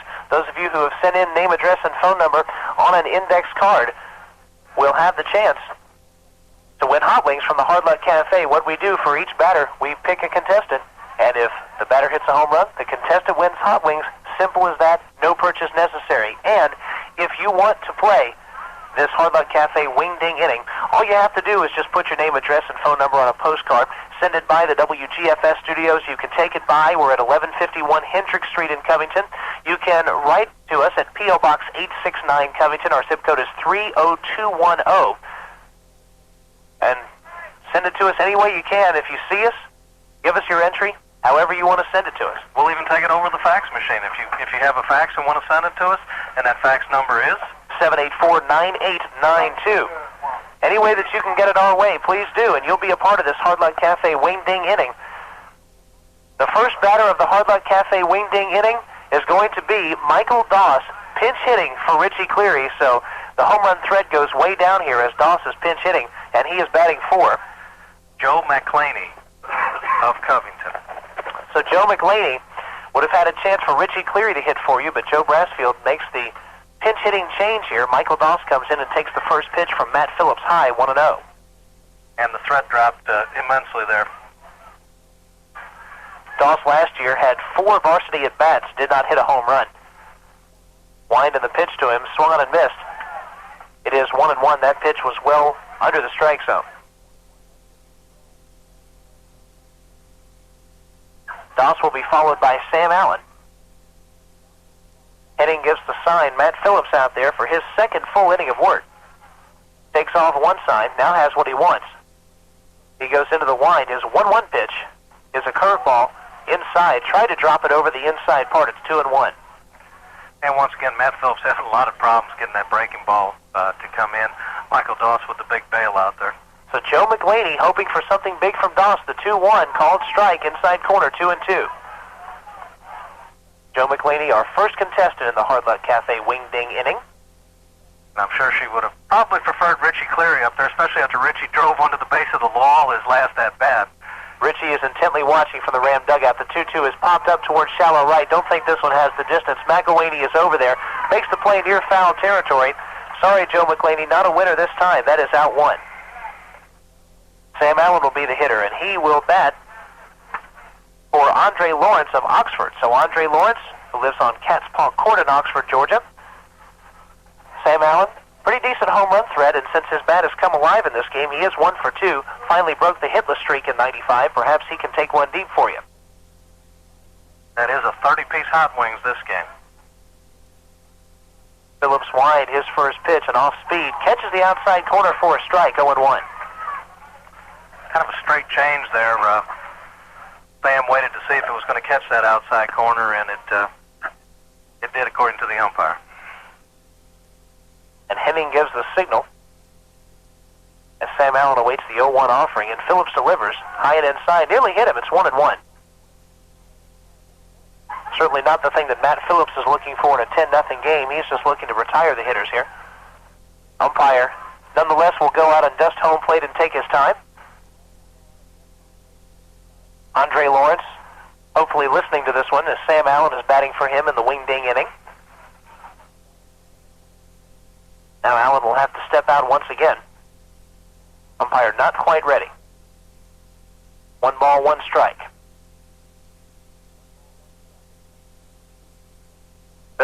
his sign, has what he wants. Here comes his wind to the 1-1 pitch on the way. Swung on it, popped up toward the right side. The catcher, Ben Henning, is over there and drops the ball. It fell out of his mitt and off the fence. It'll be 1-2. But credit an error to the catcher, Ben Henning. Even though Sam Allen does not reach base, that would have been an out otherwise. Kind of an odd-looking play. The pitcher came right off the mound. He stumbled, and then the catcher, Ben Henning, going over to it, sort of lost his footing, then got his glove on it and dropped it, and it's kind of real strange. Now Sam goes down to chat with Coach Brassfield down the third baseline. Coach probably telling him, go ahead and take it deep, win some hot wings for somebody. We promised we wouldn't let them know so they wouldn't be swinging for the fences. If the players do not know what inning is the wing dig inning, so they have no idea that 30 hot wings are on the line for Andre Lawrence right now. The wide, the 1-2 pitch, swung on a hit hard on one hop towards second base. McElwaney handles a weird hop well and throws to first, and that'll be the second out. Even though it's another put out, Sam continues to hit the ball a lot better. He waited on that, did a good job holding up, and he's got to be happier with the way he's hitting the ball. And the next hitter will be Brent Johnson. He is pinch hitting for Joseph Poole. And in the wing ding inning, he bats for Mitchell Whitehead of Covington. So Mitchell Whitehead, the man with a chance here for 30 hot wings. First pitch to Johnson, a called strike on the off-speed pitch from Phillips, 0-1. Johnson, the right-handed batter, pinch hitting for the lefty, Joseph Poole. Last year, Johnson in 46 at-bats did not go deep. The 0-1 pitch swung on and hit towards center field. Magnus is back on it, but it's going to stay in the park and he'll make the catch. Rams go down 1-2-3. No winner in the Hard Luck Cafe wing ding inning. Next time when the Rams play the Mount Zion Bulldogs, 40 pieces on the line during the wing ding inning. Stay tuned for that. No runs, no hits for the Rams, no errors, no one left on base. We're halfway home with your score, the Newton Rams 10 and the Henry County Warhawks nothing. We will be back, Newton Ram Baseball on WGFS, AM 1430, made possible by East Metro Communications, Covington's authorized agent for AirTouch Cellular. Hey, Carl, the greenskeeper here for the Hard Luck Cafe. You know, that's that little red building down by Nationwide. After a hard day hunting varmints on the golf course, I love to stop by and get some hot wings from the Hard Luck Cafe. They've got them all the way from that extra mile up to my favorite, TNT. It's a real Cinderella story how Randy has become king of the wings. So stop by and see Randy or call him at 787-0421. When you do, tell him Carl sent you and maybe he'll give me a free wing or something. Remember, that's 787-0421. All right, guys, we'll go out to Henry County in just a moment. I'd like to tell you, Wake Forest 77-68 winners over Virginia. They'll face North Carolina in the ACC Finals. They won 97-92 in overtime over Maryland. Arkansas and Kentucky will be in the finals of the SEC. Arkansas winning 69-58 over Alabama. Kentucky easily 86-72 over Florida. In the Big East, UConn wins 88-81 over Georgetown, and Villanova rolls 90-75 over Providence. In the Big Eight, the shocker, Iowa State 80-72 over Kansas in double overtime, and Oklahoma State easily 74-58 over Oklahoma. Take it away, guys. And we're back live with Newton Ram Baseball and a slew of changes as Coach Joe Brassfield giving some people a chance to play. We'll try and cover them real quickly for you. Chris Middlebrooks replaces Brian Moon behind the plate. Ryan Allen moves over from second base to shortstop. Trent Alexander in at second base. Brent Johnson, now the first baseman, replacing Joseph Poole. And Kevin, I think there's some changes in the outfield, too. Plenty. This should be fun. Luke Allen's wide, and his first pitch to Matt Magnus is low and outside, ball one. Your new center fielder is Robbie Sanfilippo. And in right field, Britt Mask is out there. Michael Doss has replaced Richie Cleary in left, so an entirely new outfield. The 1-0 swung on and missed on a good hard fastball from Luke Allen, 1-1. So let us run down how things look for your Newton Ram defense here in the bottom half of inning number 4. Michael Doss is in left, Robbie Sanfilippo in center, Britt Mask in right. Here's the 1-1, swung on foul, tipped at home plate, 1-2. Sam Allen remains at third, and his brother Luke on the mound. The only two players who remain the same. Ryan Allen, as you mentioned, goes from second to short. Trent Alexander at second, Brent Johnson at first, and Chris Middlebrooks behind the plate. The 1-2 pitch looked like Luke Allen tried to overthrow a fastball, threw it well outside, 2-2. And it's good to see everybody get a chance to play out there. I'm glad to see Ryan get a little work out there at shortstop. This is his first opportunity to play over there this year.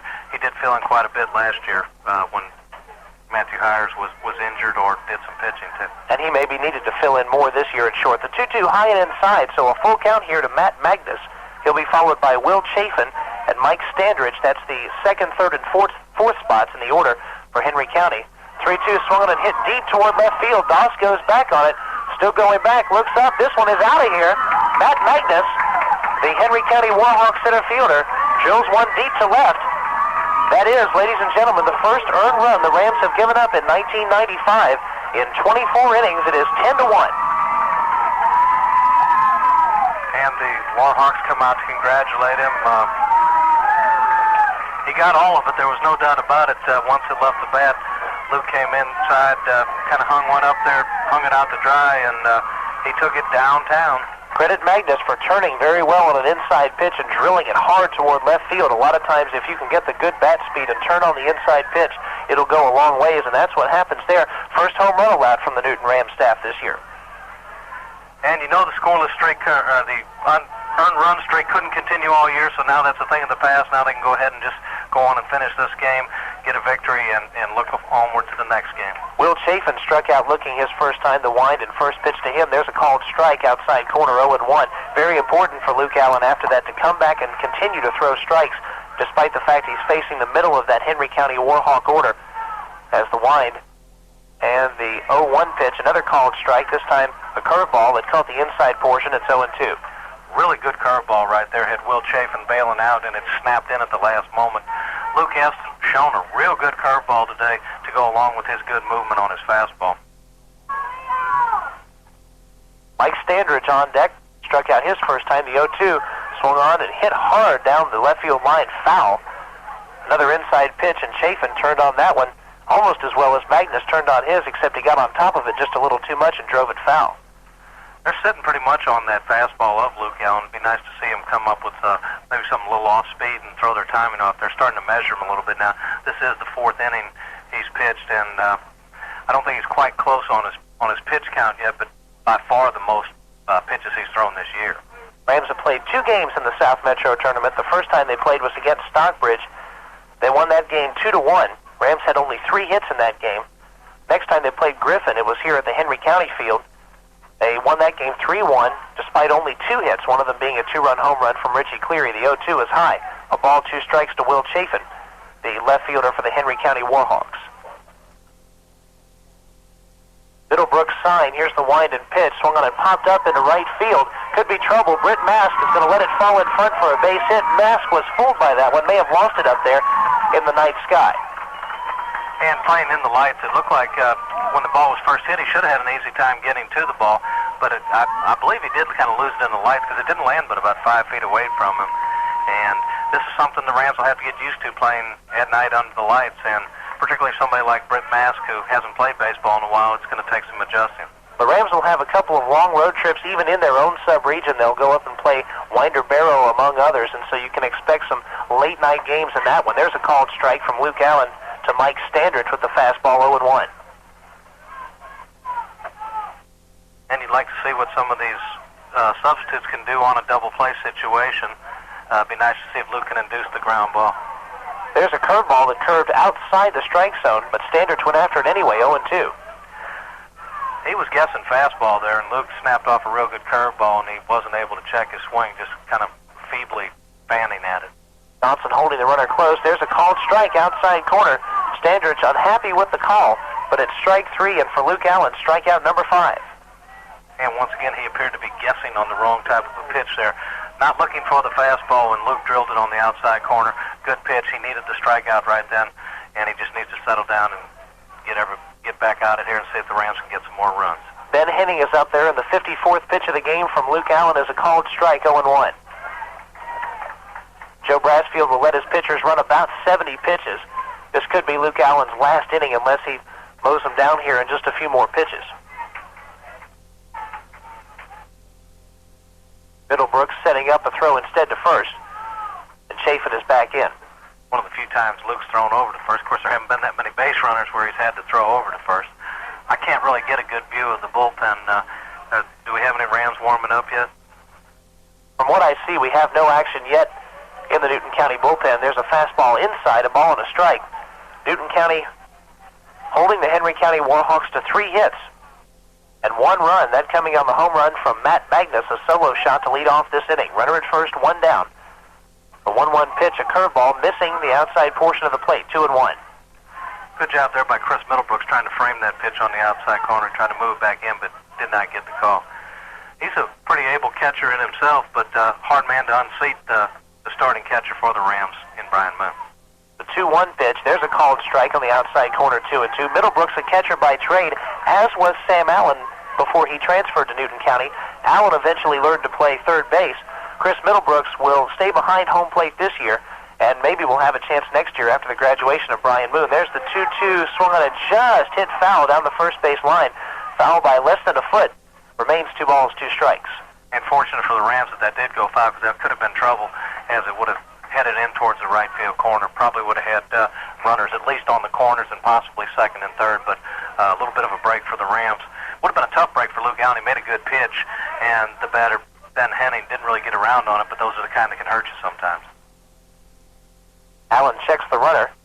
The 2-2 pitch, just got a piece of it, chopped it over by the Newton County dugout where Joe Brassfield, the former pitcher, makes a tremendous play down there. Actually just fielded an easy grounder, but we wanted to make him sound good. 2 balls, 2 strikes. Another good breaking ball by Luke Allen there as he's continued to show a good variety with his pitches today. Stretch and the 2-2 pitch. Middlebrooks tried to frame that one, but it was a little outside, 3-2. I'm kind of impressed. This is the first time I've gotten to see Chris Middlebrooks catch, and he does seem to have a lot of the tools necessary to do it, and I think he could, after this year, be the catcher of the future for the Rams. Don't think the Rams will be hurting very badly at catcher as the 3-2 is outside, ball 4. They'll have a catcher next year who is certainly very capable. As you mentioned, Middlebrooks would have the potential to start this year were it not for a man named Brian Moon, who is now a 3-year starter behind the plate. And after that, the first base on balls from Luke Allen, Joe Brassfield will go out and have a talk with him. First and second here for the Warhawks with 1 out. We're in the 4th inning, and Sam Allen will come in to join the discussion with Middlebrooks and Luke Allen and Coach Brassfield. And it looked like the coach was saying, look, let him hit it out there. You got the people out there who's pointing out to the fielders. You've got a nice lead. Whatever you do, don't walk people. Don't give away runs. You can't defense that base on balls, as the saying goes. No reason to walk people when you're up by 9 runs. Just putting the ball over the plate is what needs to be done. No reason to be fancy and chip away at the corners. Jason Wilson is up there and takes the first pitch for a strike, 0-1. He struck out looking back in the second. And all that framing by Chris Middlebrooks finally paid off as he got one there, I think. Chafin leads away from second, Henning from first. The 0-1 swung on foul to right back under us. It's 0-2.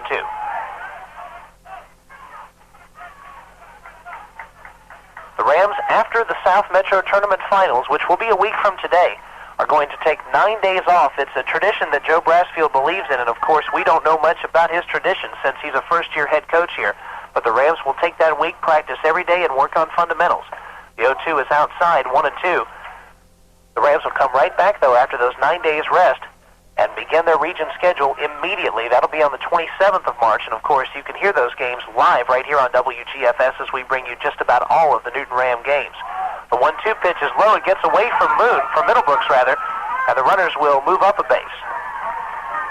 And Chris had a little problem blocking that one. It went through him. Called that a wild pitch. Then when he went back to get it, the umpire kind of went the same way he did, and they did a little dance out there before he was able to get to the ball. But both runners were able to advance.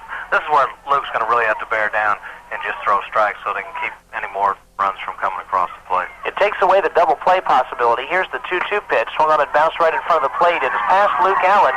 Taking the ball is Ryan Allen. His throw to first base not in time, and it's down the right field line. 1 run comes scampering home. Another runner around third, and he will hold up there. It'll be first and third for Henry County. Ryan Allen might have been wise to hang on to that ball, but it got by Brent Johnson at first, allowing another run to score. It's 10-2.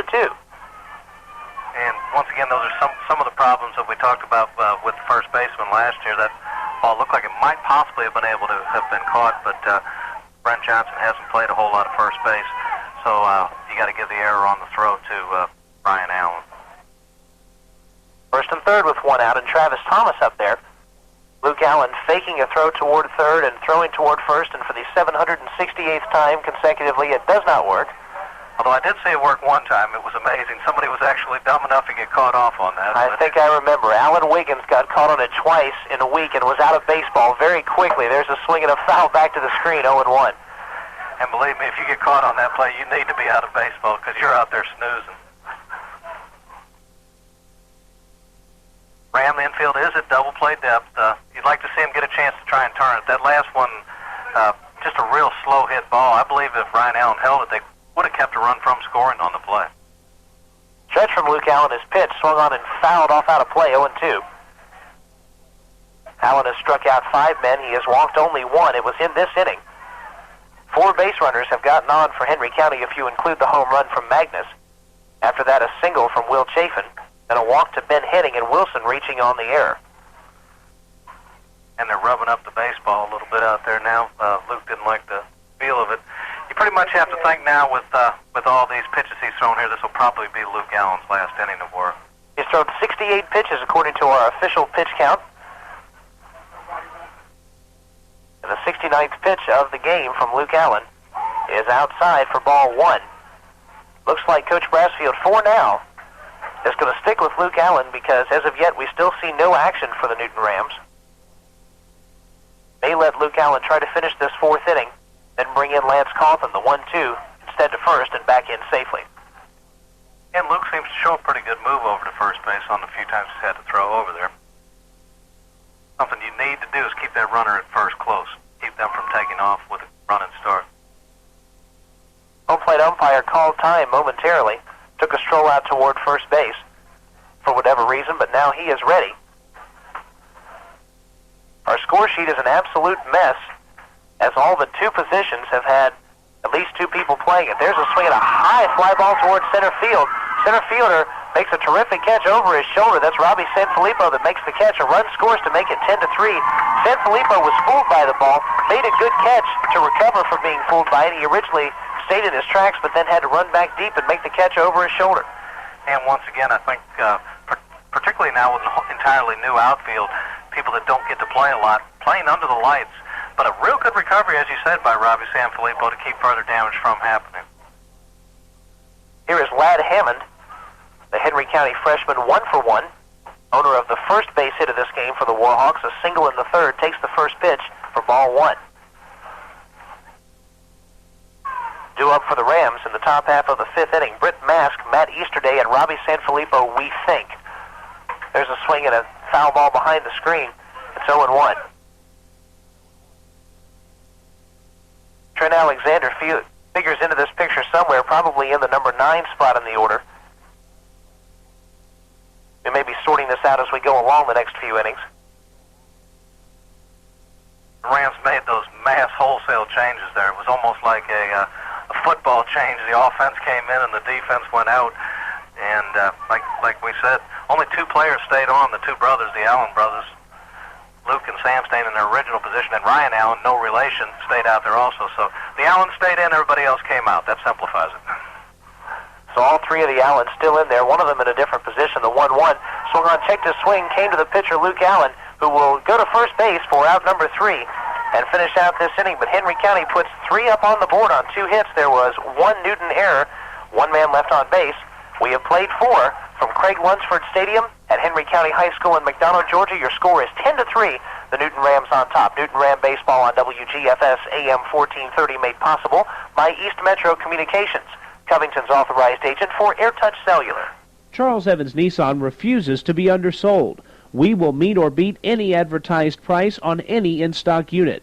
If you are tired of high pressure and the runaround, come to Charles Evans Nissan in Conyers. We put the fun back into buying a car. Charles Evans Nissan is located at 1420 Iris Drive in Conyers, 922-7600.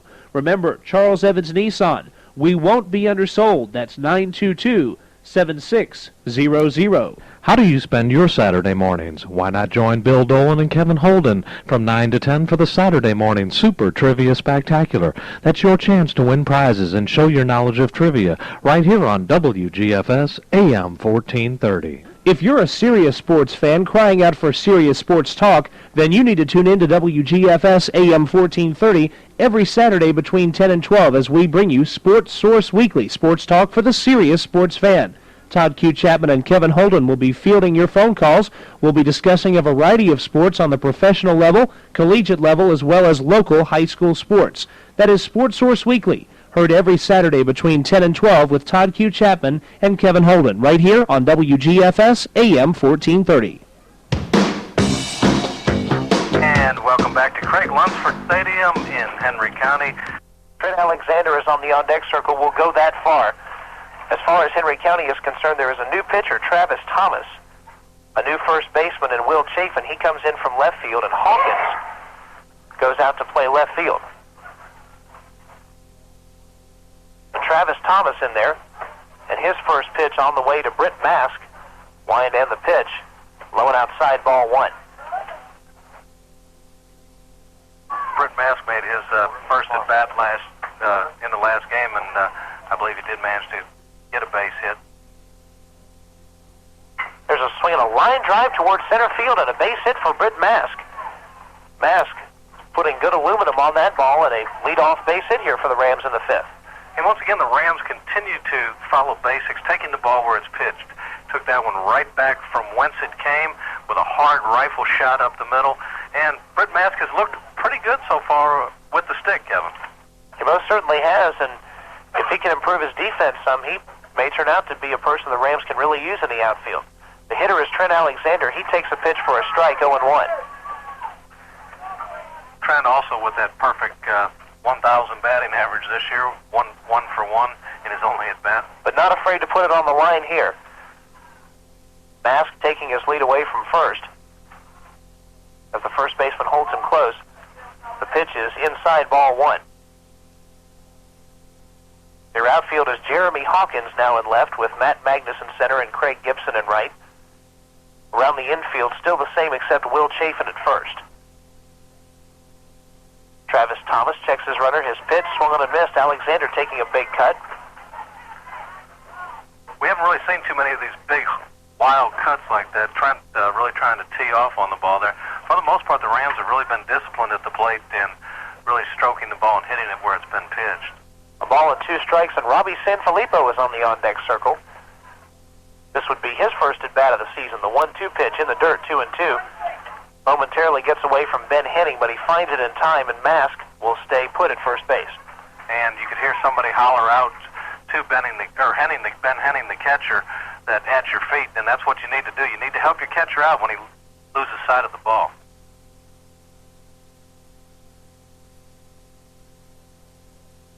Stretch and the pitch is high and outside. Count runs full, 3-2. Another full count here. And do you send the runner 3-2? I say yes. Coach Brassfield wants to make sure the Rams' legs are warmed up by the time reach and play starts. There goes the runner, swinging a foul tip back to the screen. It remains full, 3-2. That might have been ball four, Bill. Well, once again, sometimes when the runner goes, the batter sees him going, knows he's going, and goes up there hacking away when he really doesn't have to. That was kind of a borderline pitch. The umpire has called some of those outside pitches, so I think Trent did a good job in fouling it off. And Alexander has also done a good job in this at-bat of making Thomas throw a lot of pitches. Here's the 3-2 swung on and popped up toward right field. Gibson is there.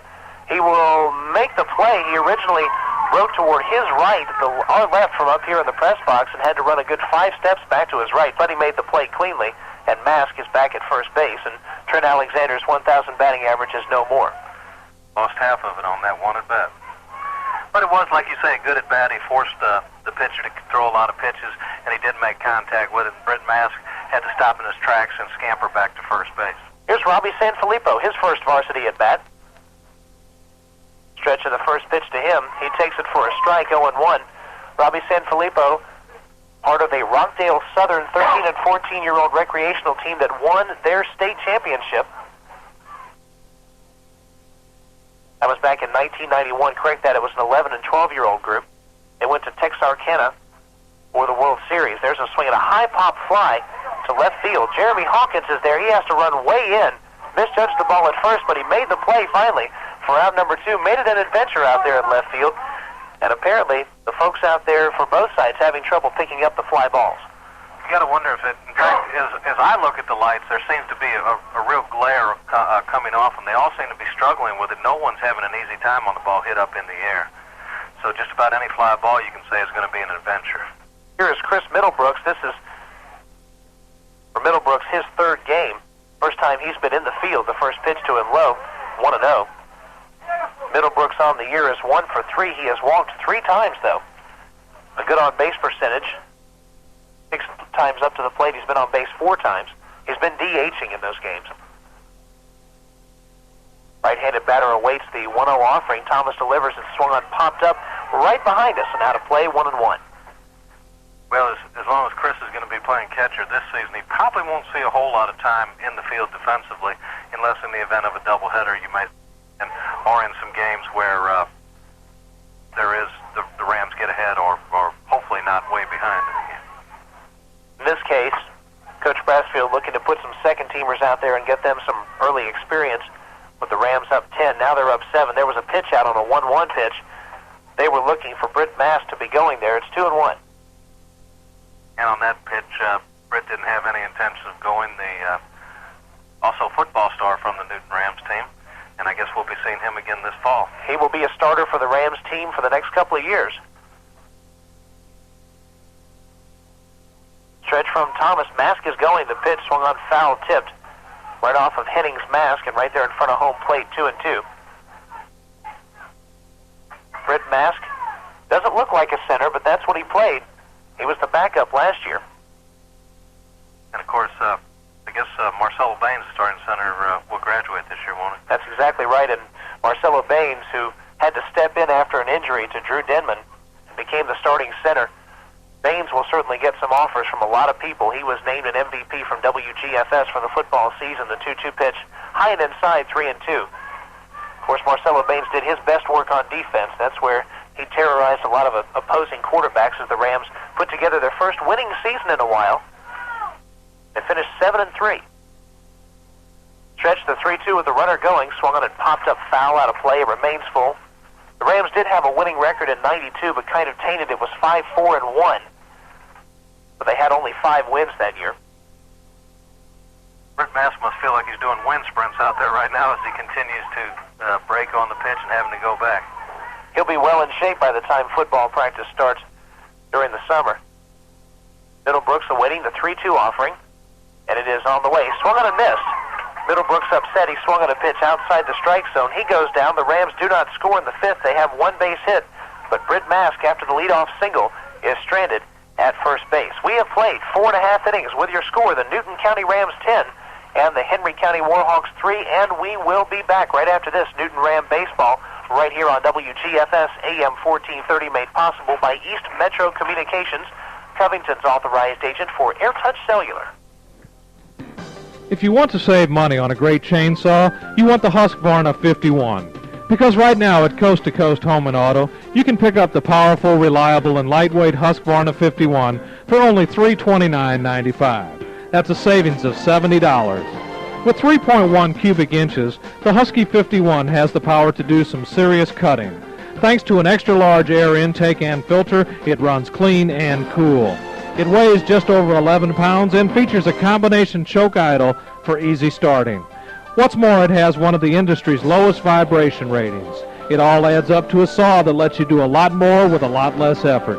No wonder professional loggers choose Husqvarna. So pick up your own Husqvarna, the Husky 51, and save big.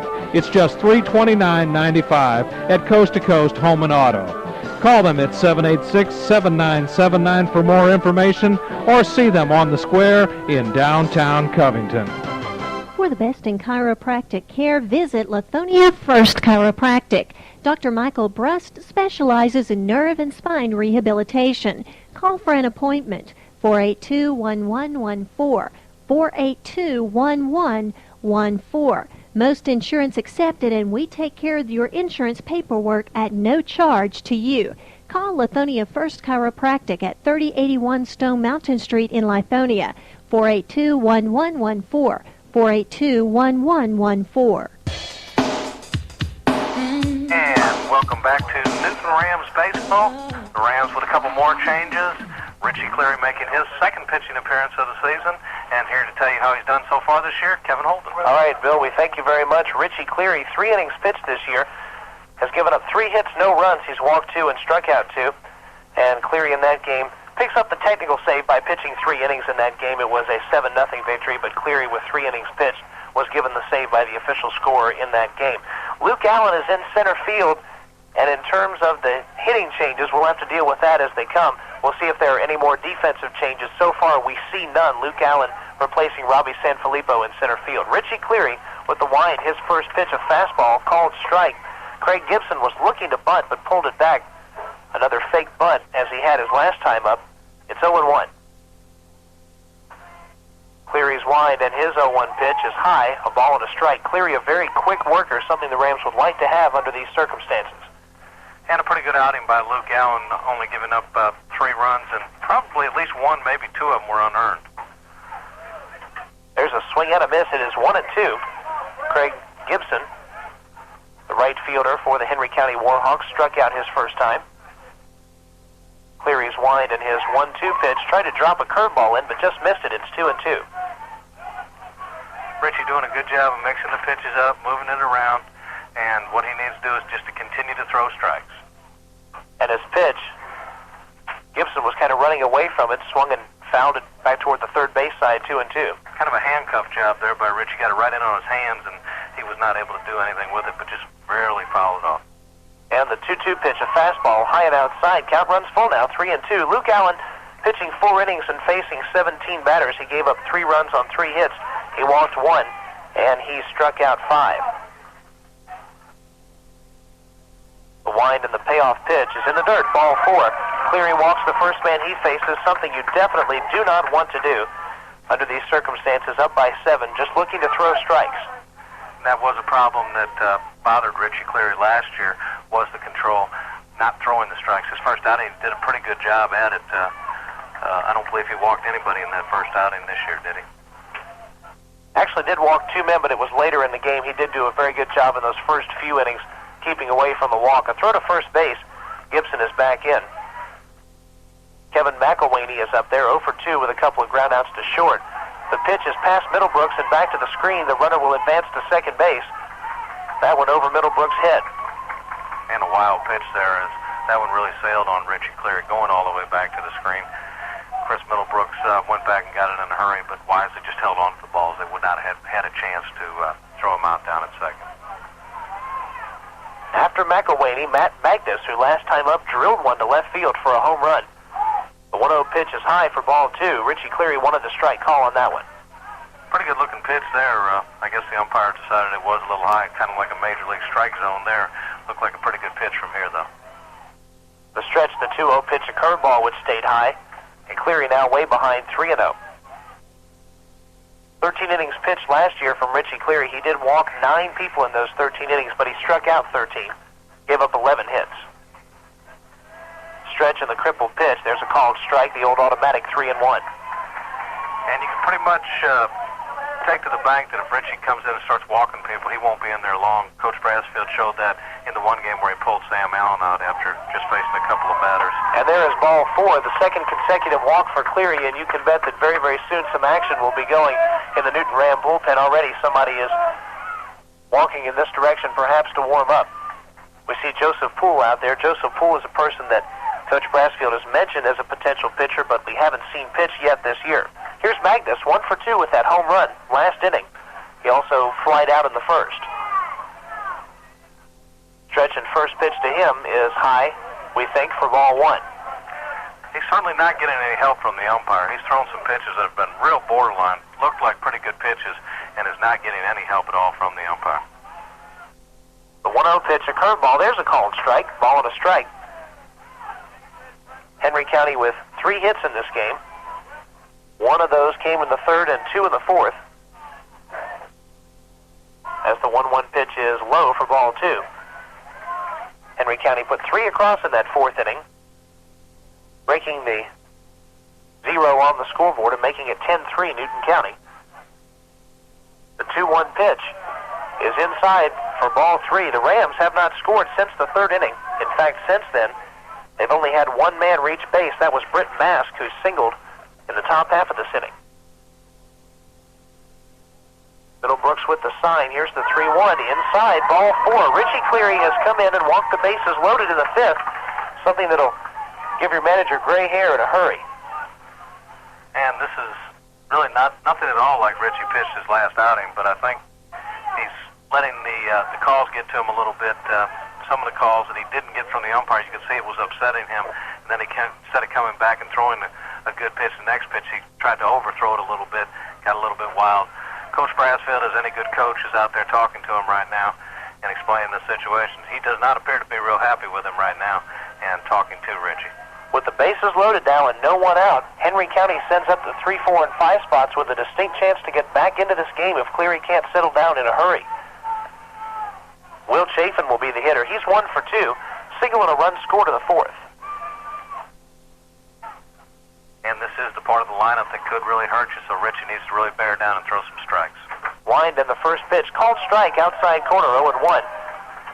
So perhaps the talk will help to settle down Richie Cleary. A runner at every base for the Warhawks and no one out. The pitch is swung on and grounded past Sam Allen. The shortstop will make the play, but he's got nowhere to throw the ball. All hands will be safe. It's a base hit. A run scores. It's now 10-4. Still bases loaded. Still no one out. That ball well into the hole. Ryan Allen made a good play just getting over to the ball and knocking it down, keeping it on the infield, and perhaps keeping another run from scoring there. But the Warhawks are definitely still alive. Nobody out. And those free passes just come back to haunt you every time. Sign of a good team. Henry County has not given up during this. We saw that in the 3rd inning when they had their first base hit, still hustling. And they've just about gotten back into this one. One big long shot. This will be a ball game. First pitch is high and inside. Ball 1. Mike Standridge, the DH, 0 for 2 with a pair of strikeouts. Wind in the 1-0. A strike, 1-1. And fastball caught the inside corner. Try to check and see if the Rams have anybody up and throwing. The 1-1 pitch is a called strike with the curveball. 1 and 2. We're in the bottom half of the 5th. The Newton Rams on top 10-4. They were up 10-0 at one point. But Henry County is coming storming back here. The 1-2 pitch is by the catcher back to the screen. It was a fastball. So fast, as a matter of fact, and so much over the catcher's head that he didn't get much of a glove on it, and it bounced right off the screen and right back to him, so no one could advance. It's 2 and 2. Little break there for the Rams. That could have possibly moved everybody up 90 feet again. But like you say, it was so bad that Chris Middlebrook's able to get it immediately. The 2-2, he gets a piece of it, does Mike Standridge, and fouls it back. Remains 2 and 2. Ben Henning on the on-deck circle is 0 for 1 with a walk and a run scored. You have to think this is the hitter of importance for Richie Cleary. If he doesn't get him here, I think he's history. His wind and his 2-2 swung and grounded past Sam Allen, a carbon copy, except this one is by Ryan Allen, the left fielder. Robbie Sanfilippo makes an error on the play. 2 runs will score. Your score is now 10-6, 2nd and 3rd, no one out in the bottom of the 5th. And folks, we have a ball game. Hopefully you guys didn't tune out when it was 10-0. We've got an exciting one on our hands now. And credit a good job of hitting there by the batter, but also give an error of Robbie Sanfilippo trying to charge the ball, didn't get down on it, kicked off his glove and by him, allowing the runners to move up and another runner to score. So a single and an error makes it 10-6, 2nd and 3rd, still no one out. And putting those second-teamers in, you've got to wonder how much longer they'll be out there, because in high school you can re-enter a player. Cleary's wind at first pitch, a curveball, called strike to Ben Henning. It's 0-1. Rams never fail to make it interesting.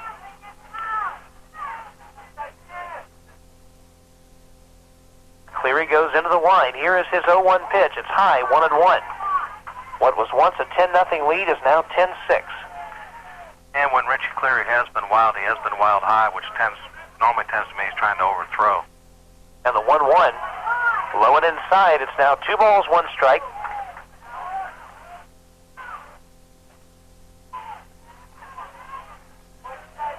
Standridge leading away from second, Chafin from third, and the 2-1 pitch inside. Ball 3. 3-1 to Henning, and Cleary 1 pitch away from walking the bases loaded yet again and bringing the potential tying run to the plate. It's high, ball 4. Cleary has walked 4 people in this inning. He has faced 6 men. He's given up 2 base hits, and he's walked the other 4 he's faced. He has definitely been ineffective here in the 5th, and you wonder how much longer Brassfield will stick with Richie Cleary. It was kind of a surprise when Richie Cleary came into the game because we were looking for Lance Coffin to come back. Lance hasn't pitched since the first game, and we were under the impression he was going to be the second pitcher in. Well, it may not be long before we see him in this game. Jason Wilson is up there, and the pitch to him, a curveball, low, ball one. Nowhere to put this guy. Wilson is 0 for 2. A strikeout. He also reached on an error by the shortstop. He awaits the 1-0 offering from Cleary. There's a strike on the inside corner, 1-1. Brent Johnson down at first base, also well rested, hasn't pitched since last Saturday, so he also is available to pitch if needed. The 1-1 pitch, swung on, grounded toward third. Taken by Sam Allen. His throw home for the force is in time. That's out number 1. All other hands safe. It's a fielder's choice. It remains 10-6, and Sam Allen hits up play coming home for at least the 1 out, and the most important one, keeping the run off the scoreboard. Big play there, just trying to get the lead runner. He took his time, made sure he got him. Chris Middlebrooks hung in there, took the throw, and then got out of the way. It looked like he might have been spiked a little bit as the runner tried to take him out there, but Chris didn't have any intentions of throwing it. He just made sure he got the out at the plate, which is what he needed to do. That first out, very, very important. Here's the pitch, a called strike, 0-1. It gives the pitcher confidence, first of all, that he finally has an out on the scoreboard. Also, the double play can put the Rams out of this, what has been a disastrous inning. The 0-1 pitch, high, 1-1. Cleary coming in with a fastball. He could really use the strikeout or the pop-up right here. The 1-1 pitch, low and outside, a good stop from Middlebrooks, keeping that one in front of him, 2-1. And Richie really struggling with his control here, just having problems throwing strikes. Needs to really bear down right now. The 2-1 pitch, swung on foul, tipped, a good hard fastball. He bared down at the right time, 2-2. And like I said, this is the ideal spot for the strikeout, the K in the book. He needs to come in, probably see some good high heat right here. The sign, the wind, and the pitch. Strike 3 called out, inside corner. The second out draws some protest from the Henry County side, but that's 2 down in the inning. Still the bases loaded. Ladd Hammond, the freshman, stepping in there. Good moving fastball right there, kind of tailed inside on him a little bit, but it appeared to catch the corner about waist high, just kind of handcuffed him to where he couldn't do anything with it. Jeffrey Norman warming up in the Newton County bullpen. Here's the wind of the pitch. There's a called strike, this time with the curveball that caught the outside part. It's 0-1. Cleary, since coming in, pretty high in the pitch count. The 0-1 swung on and fouled off out of play, 0-2. 39 pitches from Richie Cleary. That was pitch number 40. He's only pitched this 1 inning, thrown nearly 40 pitches. Luke Allen pitching 4 innings, and he was cruising along after 3 innings at about the 40-pitch mark. Middlebrooks gives the sign. The wind, the 0-2 pitch. Swung on, grounded right back up the middle. That's going to be a base hit into center field. 1 run will score. Runner being waved around third. The throw in is not in time. The 2-run base hit off the bat of Ladd Hammond, his second hit of the game, and it is now 10-8. The Rams lead growing ever slimmer.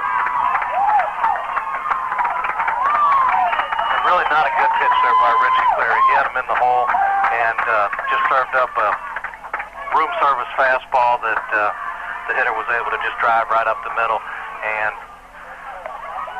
the Rams are in trouble right here. First and second, 2 out.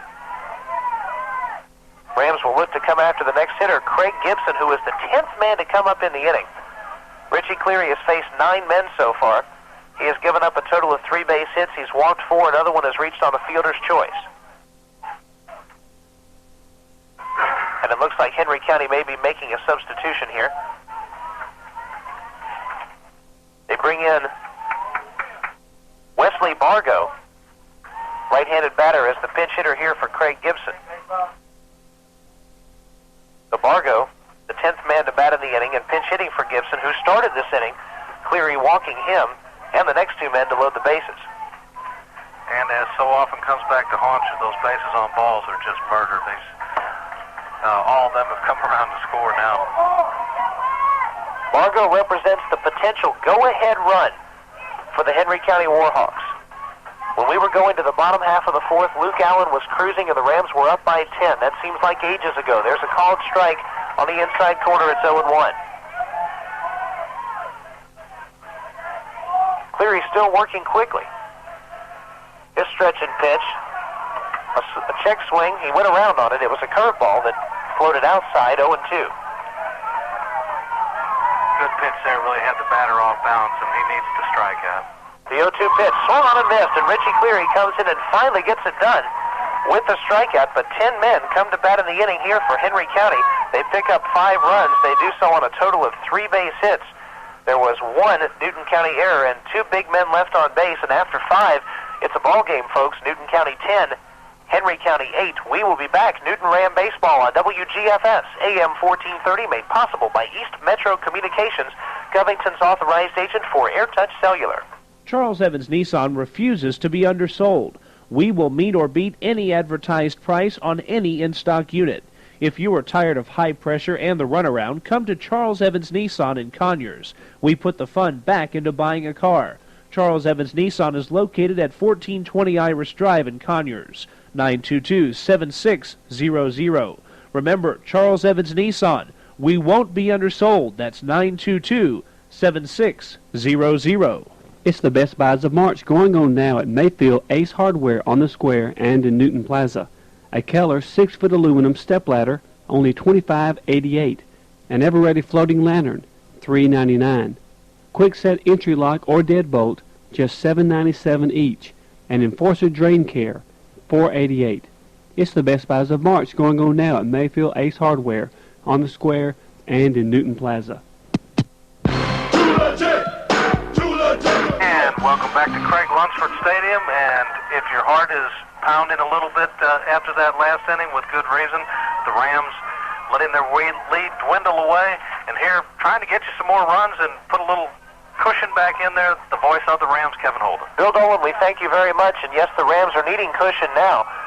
10 runs may not be enough in this thing.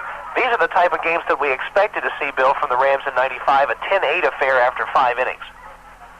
Really, not the way the game looked after the first couple innings. Rams were just cruising along, and it looked like it was going to be a laugher, if you will, and then things just changed real suddenly. Henry County was too good a team to have that happen to them. We've heard a lot of very good things about this Henry County Warhawk club. Ryan Allen swings at the first offering, lines it down the left field line, but foul by a couple of feet, 0-1. Allen going the other way on that pitch. He has had a lot of success to the off-field so far this year. And he is a much better hitter when he goes the other way with it. I like seeing him go that way. Had that ball dropped in fair, it would have been an easy double for the speedsters. Second base now playing shortstop.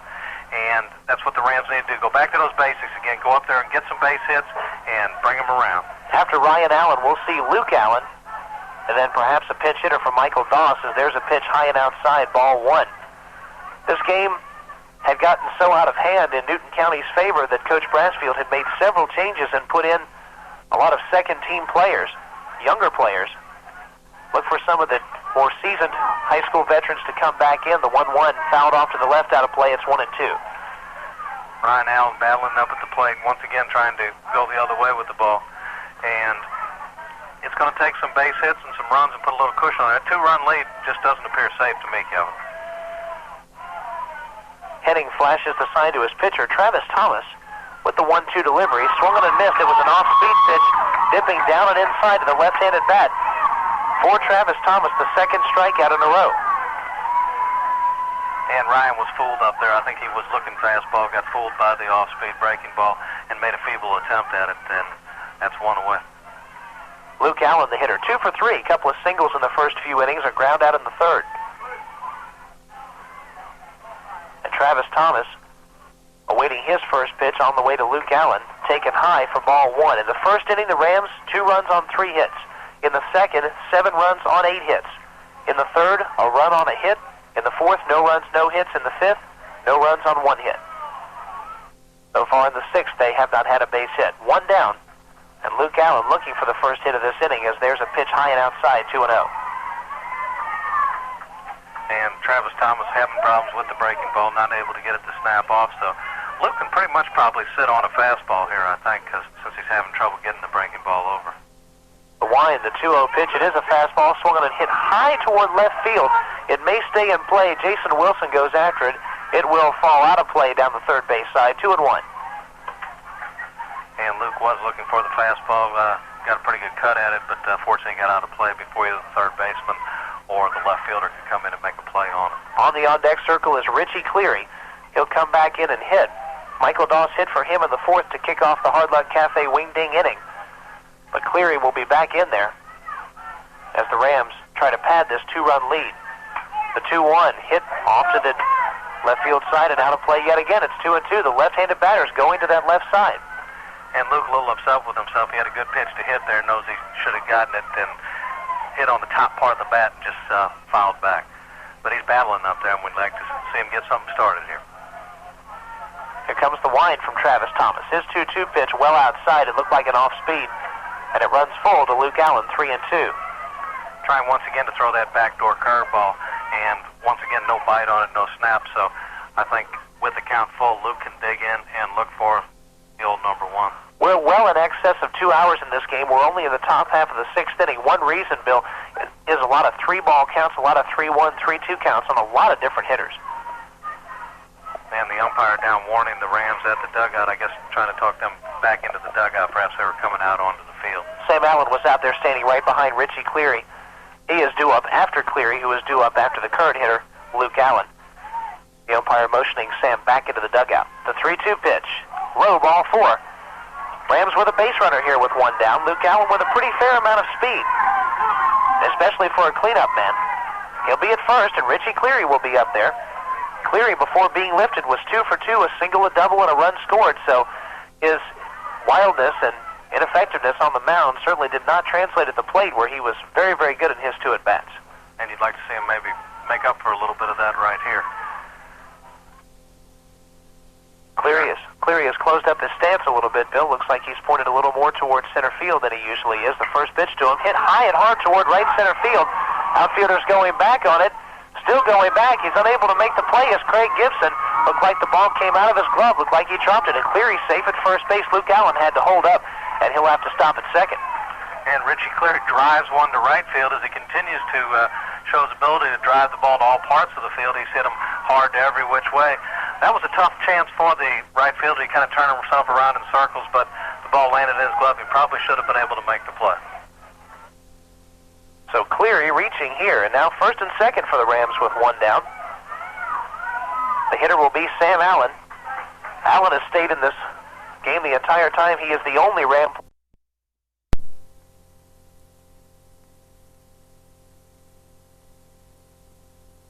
Laying off the high cheese right there, and going to make him throw him his pitch. Really like to see Sam find that gap out there in left center field and drive one home and with a double and possibly another skid. It's a gap that he owned late last year and would like to find again, at least before the region schedule begins. The 1-0 pitch taken for a strike near the outside part of the plate, 1-1. Newton fans didn't seem real happy with that call. It appeared to be a little low and away, but the man in blue said it was a strike. That drew some reaction from the Newton Rams sideline. The Rams bringing a big section of fans down here to Henry County High School in Craig Lunsford Field. The 1-1 swung on line right back at the box. It gets away from the pitcher. He can't find it. Stopping at third is Luke Allen, as the left side of the infield has to come over. The shortstop, Ladd Hammond, finally picked the ball up. That one went right off Travis Thomas's glove and nearly hit in a very bad and very strategic spot, but fortunately he was able to protect himself. It bounced away several feet, and Thomas is motioning to the head coach that it hit him in the glove, and he's okay. All hands are safe, though. Bases loaded, 1 out. And another base hit for Sam Allen as he drove the ball hard up the middle, and just kind of a bad break that it hit the pitcher, because had it gone through, that would have driven a run home. But the Rams have the bases loaded, and Brent Johnson up there trying to see what he can do. Johnson in one at-bat flied out to the center fielder, Matt Magnus, and he is up in a big hitting situation here. Bases loaded, 1 out. Henry County playing about halfway all around. Stretch, the first pitch is outside for ball 1. Due up for Henry County in the bottom half of the 6th inning. They start with the top of the order, and McElwaney followed by Magnus and Chafin. So the Rams have their work cut out for them. They'd like to have a little more than a 2-run lead going into that.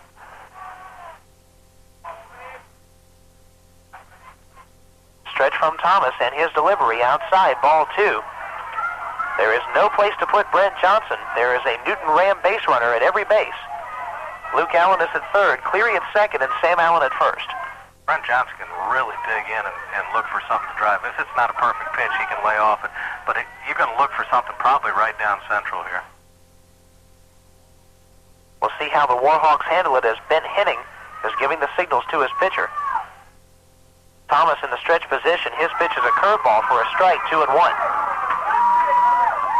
Interesting to come in with a 2-0 curveball, but he dropped it in the perfect spot.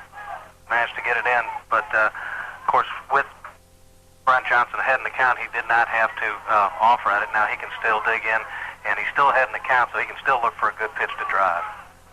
Stretch, the 2-1 pitch. Called strike. It is 2-2. And kind of like in our first game of 1995, the umpire giving some extra room off the outside black of the plate. That one did appear just to be slightly off the outside part of the plate. Now Brent's going to really have to dig in. He's in the hole. And you hate that because now he's going to be overprotective of that outside part of the plate. And Thomas certainly aware of that. Here's the catcher setting up out there. The 2-2 pitch on the way, a curveball. Not called strike 3, drawing a reaction from everyone on the Henry County side this time. It runs full, 3-2. The pitch appeared to be right over the heart of the plate. 3 balls, 2 strikes. I believe that might have been up just a tad in the strike zone. I believe that's what the umpire was calling. But either that or he's playing even them up right now after the other call. And you kind of hate to see that. You prefer to see, you know, if it's a strike, it's a strike. If it's a ball, it's a ball. One call shook up the Newton County fans. The other one shook up the Henry County fans. So perhaps we're even, and we'll see something here on 3-2 that'll shake up neither side. That one shook up Travis Thomas enough that Henning went out and had a conference with him on the mound. Critical pitch here at 3-2. The pitcher, of course, needs to throw the strike, and Brent Johnson, of course, needs to drive the ball or lay off something if it's outside the strike zone.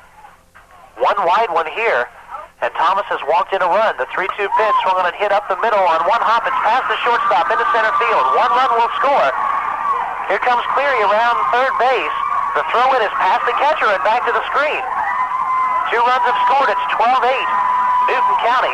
The infield was drawn in halfway, and the shortstop, Matt Hammond, had a little trouble with the ground ball, a tricky one off of Brent Johnson. It looked like he should have been able to make the play there, though, Kevin. I think, although Brent drove the ball hard, he got it in play what he had to, but I feel the shortstop probably should have made the play, and I think we'll have to call that an E6 on there.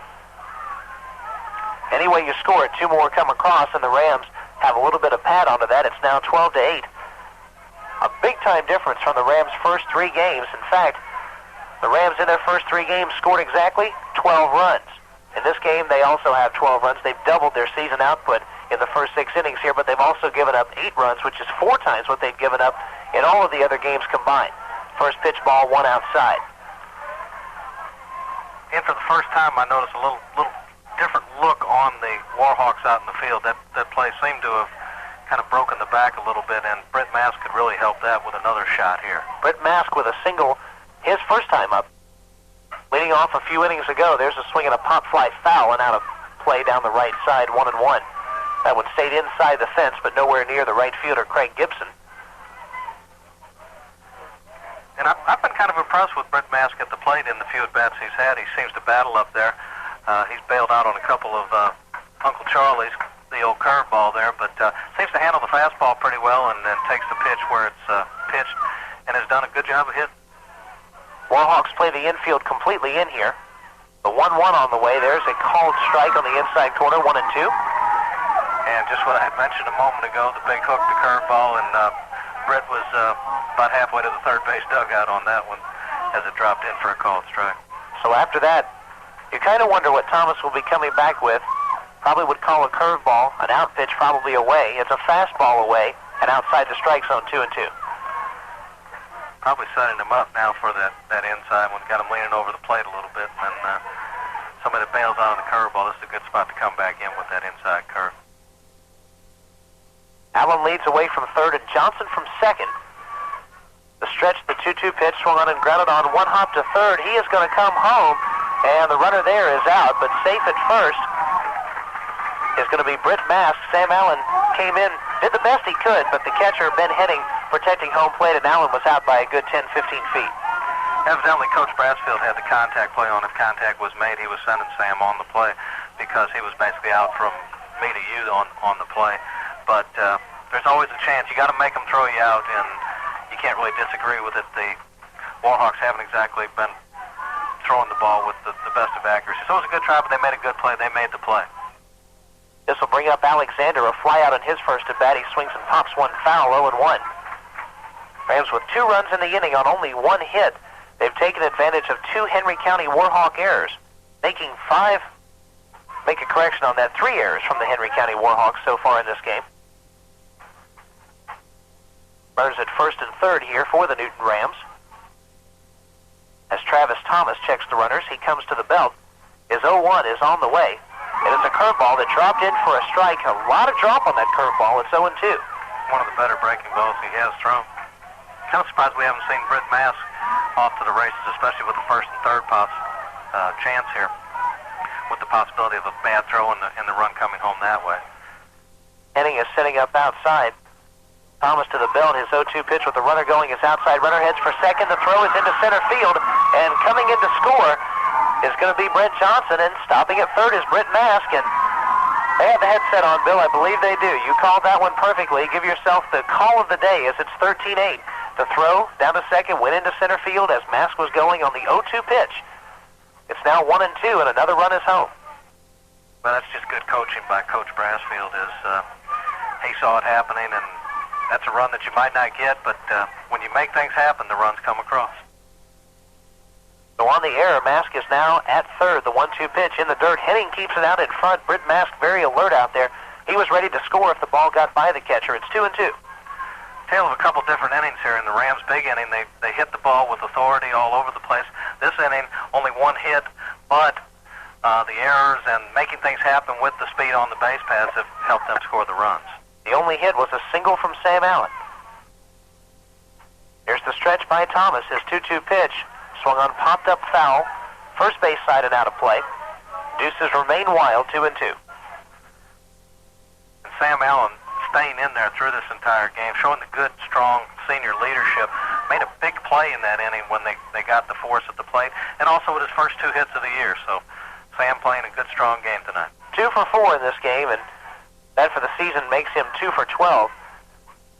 The batting average will take a while to reflect that good hitting that he's had recently, as there's a swing and a foul back to the screen. It remains 2-2, because he was 0 for 8 to start the season, and you know it takes several games to rebound from an 0 for 8 start. Just like Richie Cleary's ERA is going to take a while to rebound from what he did in the 5th inning of this game.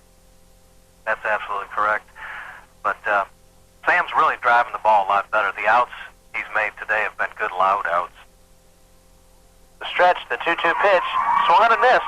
Alexander down on strikes, and the Rams go down here in the top of the 6th, but they pick up 3 runs on only 1 hit. 3 Henry County errors proved the undoing in the inning, and there was a man left on third base, and after 5.5 innings, the Newton Rams are on top 13-8. You are listening to Newton Ram Baseball, wild, exciting, and just flat-out crazy here on WGFS AM 1430, made possible by East Metro Communications, Covington's authorized agent for AirTouch Cellular. When you need insurance, here's the first thing you should do. Call your auto owner's agent. They are people just like you. Are you age 55 or older? We've reduced the cost of auto owners' homeowners insurance 20% in Georgia. Here's why.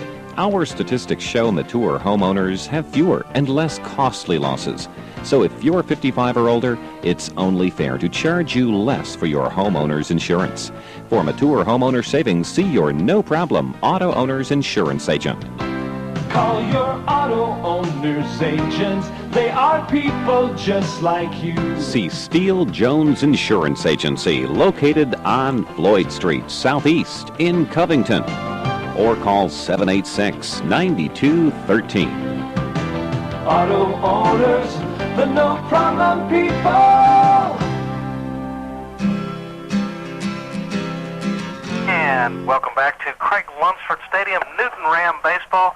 It hasn't been pretty so far, but the Rams in front. This is kind of one of those games where let's get through it, keep the lead on the board, and here's the man to try and speed things up and get through it, Kevin Holden. Bill Dolan, thank you, and normally a 5-run lead with the Newton Ram pitching the way it's been recently would be just fine. It's not safe in this game.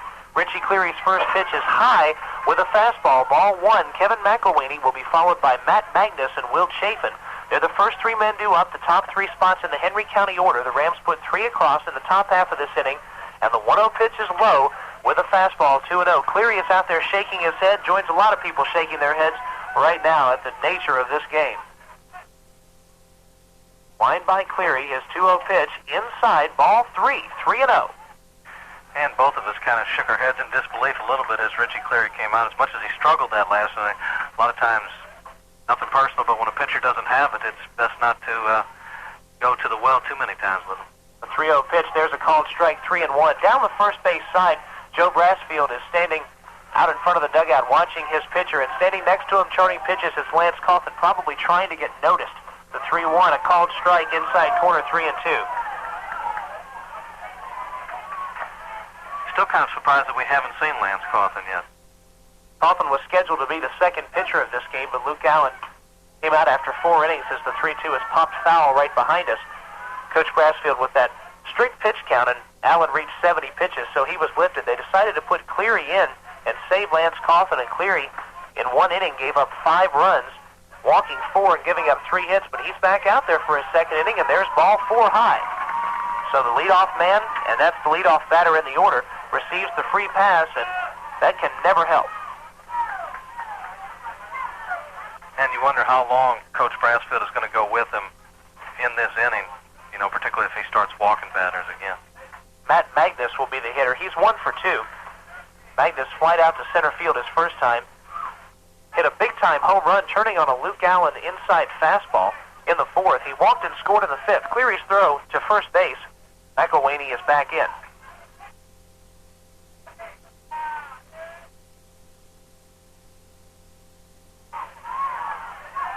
And the first pitch is a strike. It's 0-1. Matt Magnus, the center fielder for the Henry County Warhawks, will be followed by Will Chafin, the Warhawk left fielder, 2 for 3. There's a swing and a foul tip. Makes it 0-2. And a lot of hoop and holler from the Newton Ram fans down the first base line as they're trying to exhort Richie on to throw some strikes and get us out of here. From what we've seen from Richie Cleary, he's a fine pitcher with fine stuff, just having trouble in this particular outing as a throw to first base and a runner is back in safely. In fact, Cleary is a man who the Rams will depend on fairly heavily for his pitching this year. The 0-2, just missing. Middlebrooks expecting that one to be a little bit farther outside. It came to the inside, his inside shoulder, and he tried to frame it as it was coming in. That may have hurt his cause there. It's 1-2. Looked like a pretty good pitch, though, Kevin. I think he probably deserved the call there. The 1-2 swung on and missed. There's your strikeout. Magnus goes down, and for Richie Cleary, after coming in the top half of the 5th inning, the beginning of the bottom half of the 5th, actually, that's his 3rd strikeout. So in addition to all this, he struck out 3 batters, and with 1 out and a runner at first, Will Chafin is up. He is 2 for 3 with a run scored. First pitch to him. Called strike, 0-1. And the Ram infield at double play depth, looking to turn the 2 and get out of the inning with no further damage. The quicker the better, I think, right now, if you're a Newton Ram fan. There's a swing and a high pop fly to center field. Whoever happens to be playing center right now goes back on it and makes the catch for out number 2. At last check, we had Luke Allen out there. I believe Luke is still playing out there, and that is out 2. And that is Luke Allen still out there, as I see 12 on his jersey. With 2 outs and a runner at first, Mike Standridge, who is 1 for 3 with a run scored, will step in. Cleary working very quickly. Despite the problems that he's had, he's maintaining the quick pace, which is good. The stretch and the pitch, a called strike outside corner, 0-1. A lot of times as a pitcher, if you fall behind, you have a tendency to take extra time on the mound. And really in baseball, the more time you think, the more crossed up and screwed up you get. The pitch swung on and grounded hard toward the Henry County side, where a lot of the Henry County players duck and try to get out of the way. No one is hurt. It's 0-2. I always found it kind of funny, particularly when the ball would go into a major league dugout. Here's these guys that are paid to catch the ball, and they scatter. And here's the fans out there paying money to sit there, and they're diving for the ball and spilling their soft drinks and beverages and dropping hats and coats and everything, all to get a foul ball. Interesting how that works. No balls, 2 strikes. Mike Standridge, the DH for the Henry County Warhawks. The runner down at first base is Kevin McElwaney. Cleary walked him to lead off the inning, but he's been there since that free pass. Middlebrooks setting up outside. Here's the pitch, a fastball right there, and a called strike. That's strike 3. upsetting Standridge, who goes down now for the third time in this game. It's the hat trick for Standridge, and the Rams get out of the inning. No runs, no hits, a man left on. We have played 6 full innings with your score. The Newton Rams 13 and their Henry County Warhawks 8. We have a barn burner. Stay tuned. Ram baseball on WGFS AM 1430, made possible by East Metro Communications, Covington's authorized agent for AirTouch Cellular. If you bury your nose in a cloud of sawdust and breathe deep, you're going to get choked up. Unless you're the new Husqvarna 36 chainsaw with air injection filtering, now available at Coast to Coast Home and Auto. Husqvarna's exclusive air injection saws run up to 20 times cleaner than any other saw on the market. With the Husky 36, you can work harder and longer without stopping for a filter change. What's more, an ergonomic design means that you can last nearly as long as your Husky. An angled front grip puts you in a comfortable working position that's less prone to fatigue, and vibration is kept to a minimum by separating the handles and engine unit. At only $199.95, you can't buy a better saw for home or farm than the Husqvarna 36 with air injection. So to keep your nose clean, stop by Coast to Coast Home and Auto on the Square in Covington to see the 36 and our entire line of quality Husqvarna products. Hey, Carl the greenskeeper here for the Hard Luck Cafe. You know, that's that little red building down by Nationwise. After a hard day hunting varmints on the golf course, I love to stop by and get some hot wings from the Hard Luck Cafe. They've got them all the way from that extra mile up to my favorite, TNT. It's a real Cinderella story how Randy has become king of the wings. So stop by and see Randy or call him at 787-0421. When you do, tell him Carl sent you and maybe he'll give me a free wing or something. Remember, that's 787-0421. Welcome back to Confusion Central as Kevin Holden and I tried to sort out the wholesale changes again from the Henry County Warhawks. This has been a scorekeeper's nightmare, and here to try to sort you through it as best he can, my partner in crime, Kevin Holden.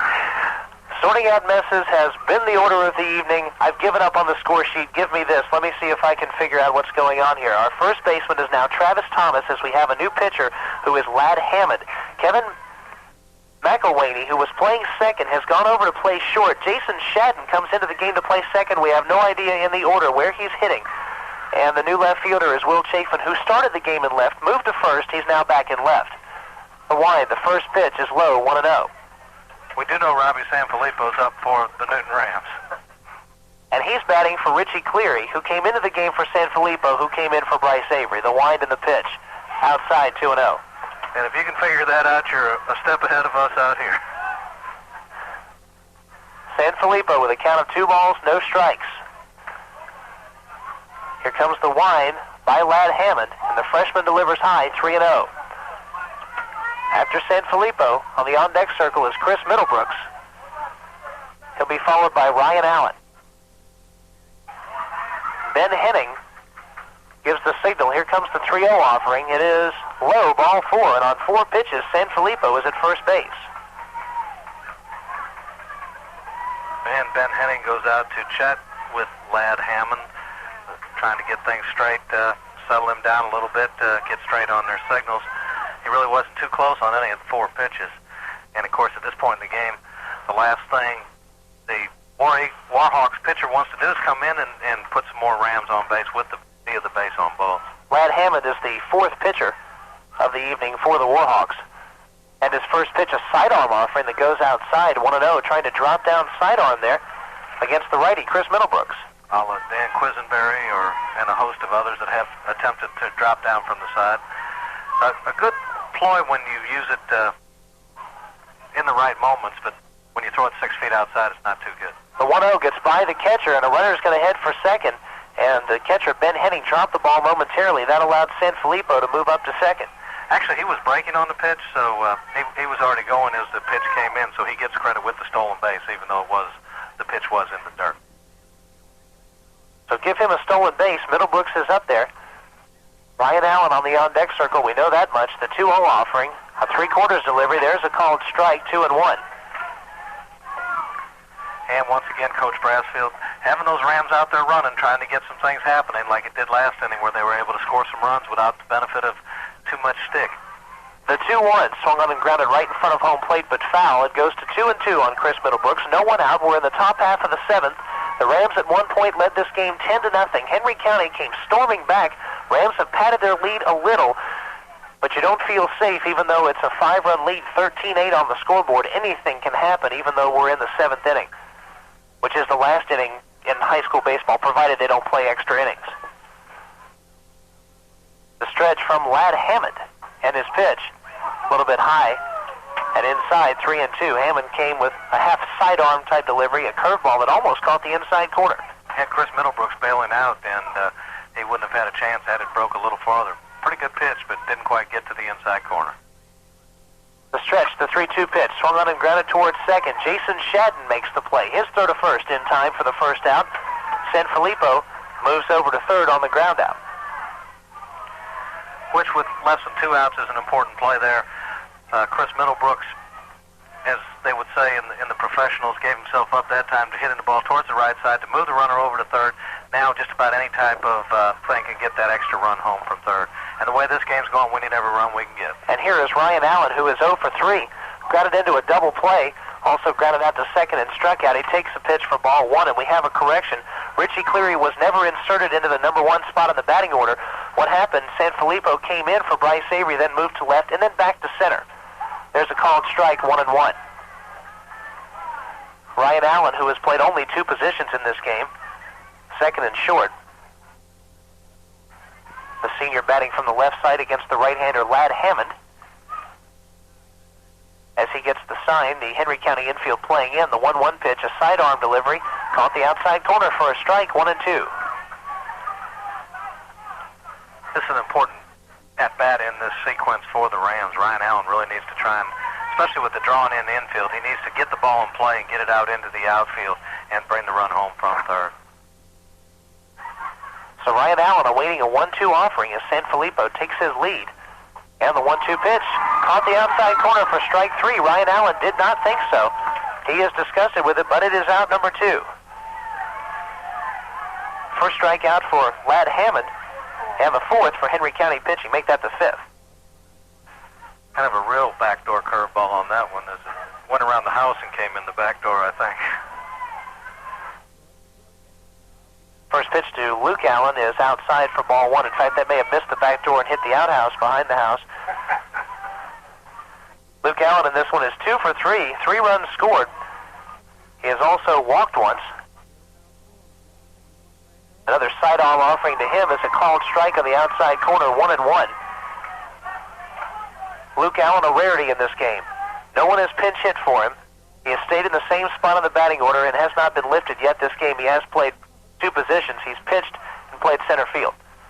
The 1-1, missing a little bit high, 2-1. And of course, before it's over, you may see Luke playing another position. If your scorebook can hold any more spots. My scorebook is history. The wind, the 2-1 pitch, swung on and missed. Allen took a big cut at that one. It's 2-2.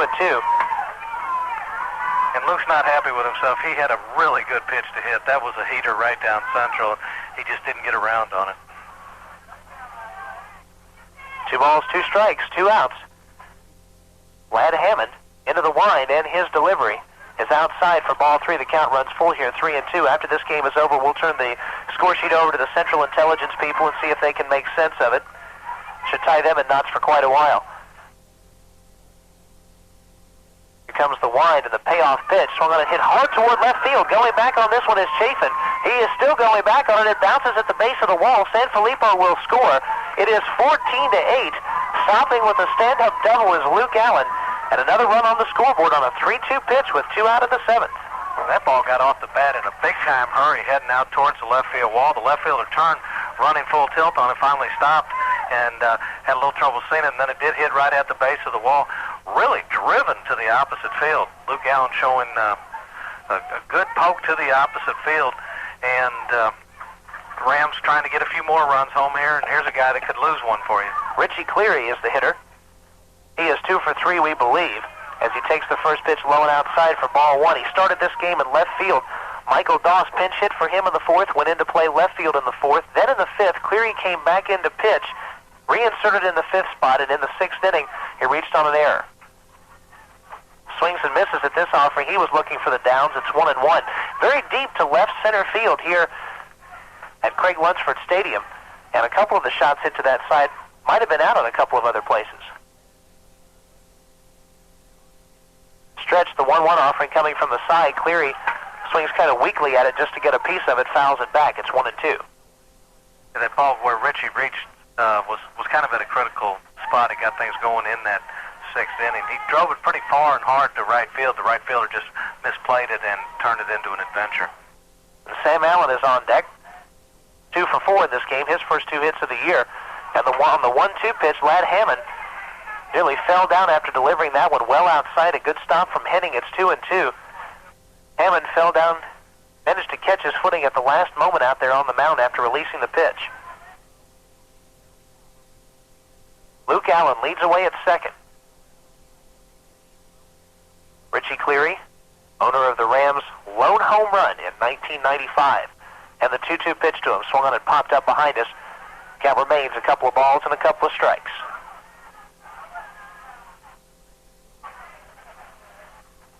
As I peer at the hieroglyphics of the score sheet, trying to determine, it's amazing that we're even able to come up with some semblance of what's going on here, Ken. You're coming up with a semblance of what's going on? You better tell me. The 2-2 pitch outside, 3-2. I know this is Richie Cleary batting. Yes. There's 2 outs, and the count is 2-2. 3-2. 3-2. Okay. I guess I don't have a semblance then. You're close. The 3-2 pitch is outside, ball 4. Runner heads for third. Luke Allen will go in standing up. Credit him with a stolen base. It is a base on balls, putting Richie Cleary on for the 4th time in 4 trips up there. He's reached on an error, 2 base hits and a walk, so Cleary has done his part at the plate, atoning for not doing his part on the mound. Sam Allen, 2 for 4, will be the hitter. Allen flied out in the 1st, singled and scored in the 2nd, grounded out in the 4th, and singled in the 6th. Not a real good play there by the catcher, Ben Henning, when he realized it was ball 4. Didn't even think to come up and throw down to third. He just kind of looked at it, and I guess he thought maybe there was a runner at first, but he just really wasn't paying attention there. And the first pitch to Sam Allen is called a strike. It's 0-1. As the runners take their leads away from 1st and 3rd.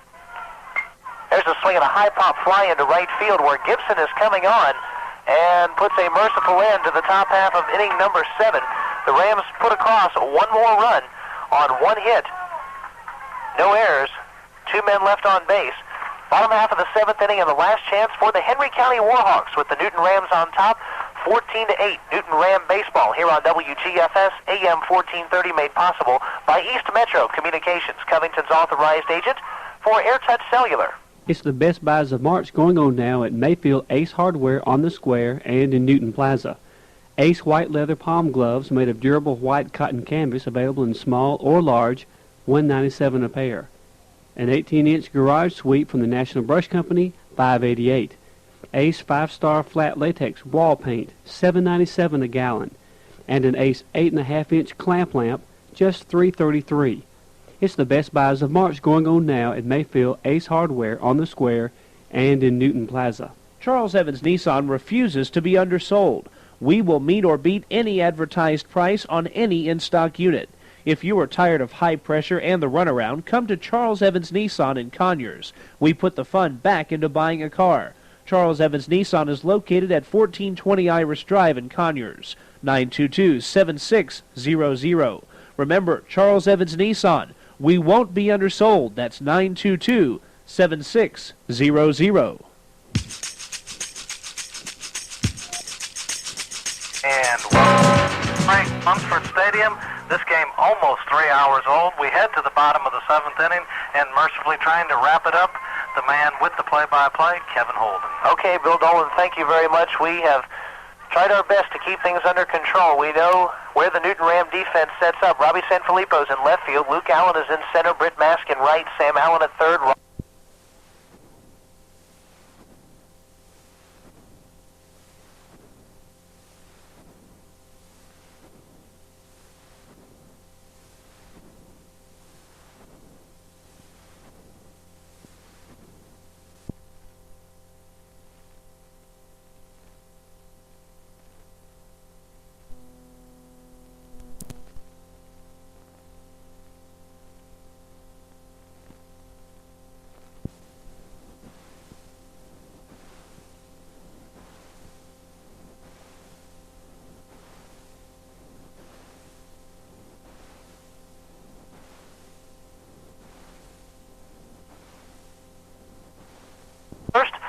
Middlebrooks behind the plate, and on the mound for his third inning is Richie Cleary. He had a better sixth inning. He faced only 4 men, walked the first man he faced, but then struck out Magnus, got Chafin to pop up to center field, then struck out Standridge, and for that reason gets a chance here in the 7th. He's thrown 60 pitches, though, in 2 innings, and you've got to wonder how long Coach Brassfield will stick with him if a leadoff man gets on here. Ben Henning is first.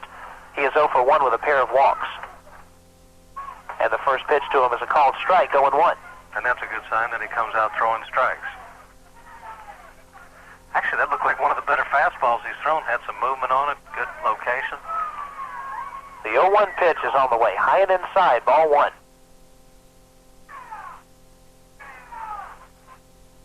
Ben Henning has been behind the plate for all 7 innings of this marathon. A 1-1, inside, 2 balls, 1 strike. 22 runs have come across in this game. In the Rams' other games, a total of 14 runs by both sides combined. Called strike, 2-2 the count to Henning.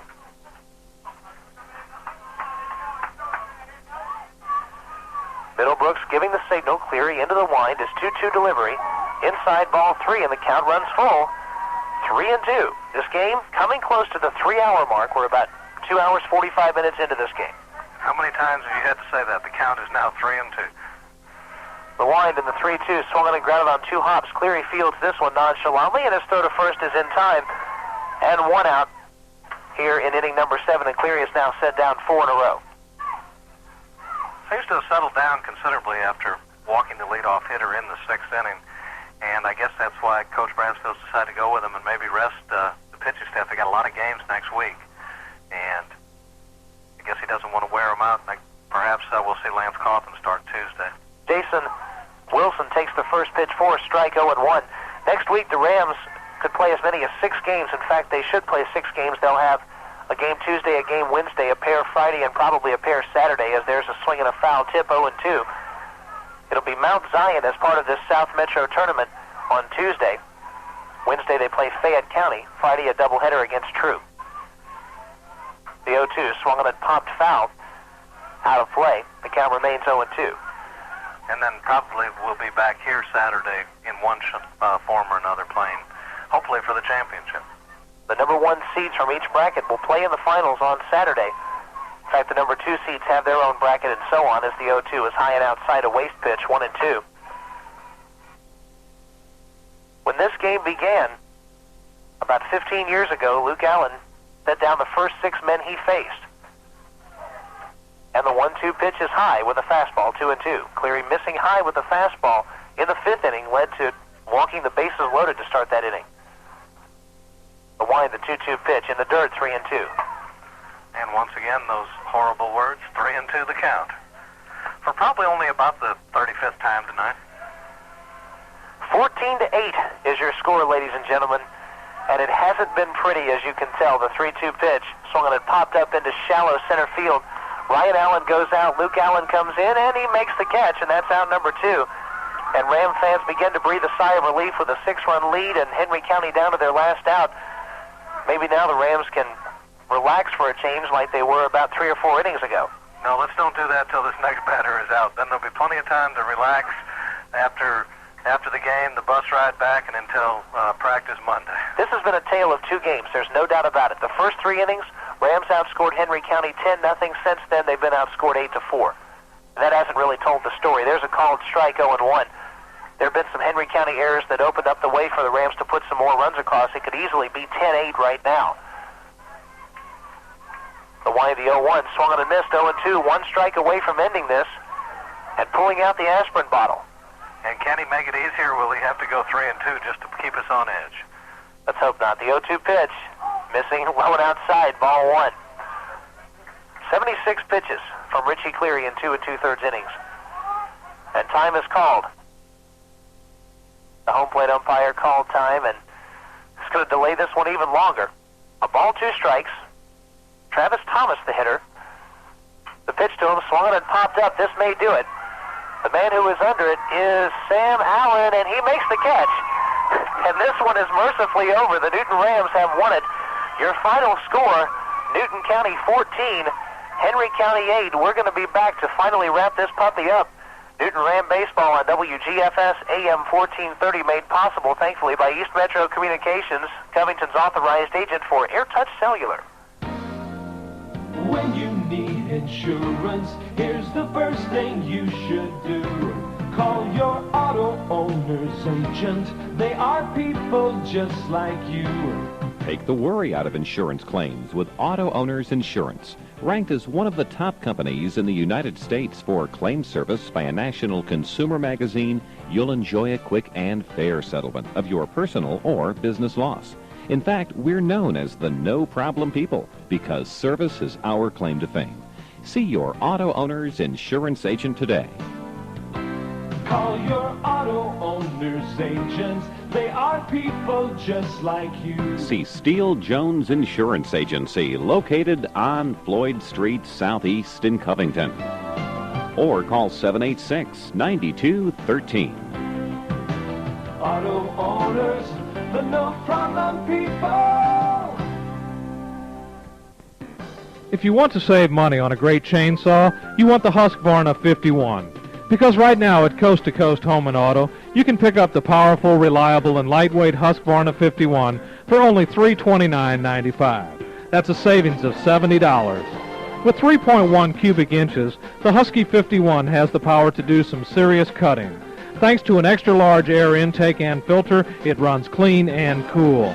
It weighs just over 11 pounds and features a combination choke idle for easy starting. What's more, it has one of the industry's lowest vibration ratings. It all adds up to a saw that lets you do a lot more with a lot less effort. No wonder professional loggers choose Husqvarna. So pick up your own Husqvarna, the Husky 51, and save big. It's just $329.95 at Coast to Coast Home and Auto. Call them at 786-7979 for more information or see them on the square in downtown Covington. For the best in chiropractic care, visit Lithonia First Chiropractic. Dr. Michael Brust specializes in nerve and spine rehabilitation. Call for an appointment, 482-1114, 482-1114. Most insurance accepted, and we take care of your insurance paperwork at no charge to you.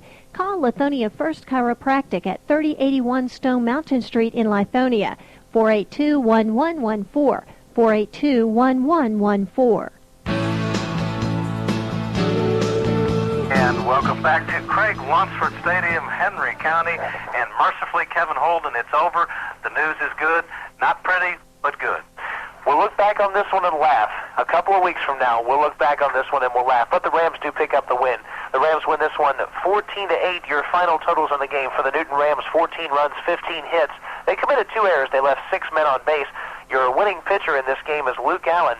That almost didn't happen, though. He did pitch 4 innings and pitched very effectively. And in fact, Bill, he will get our star of the game as he pitched 4 good innings. Also went 3 for 4 with a walk and 3 runs scored, and a couple of RBIs in the effort as well.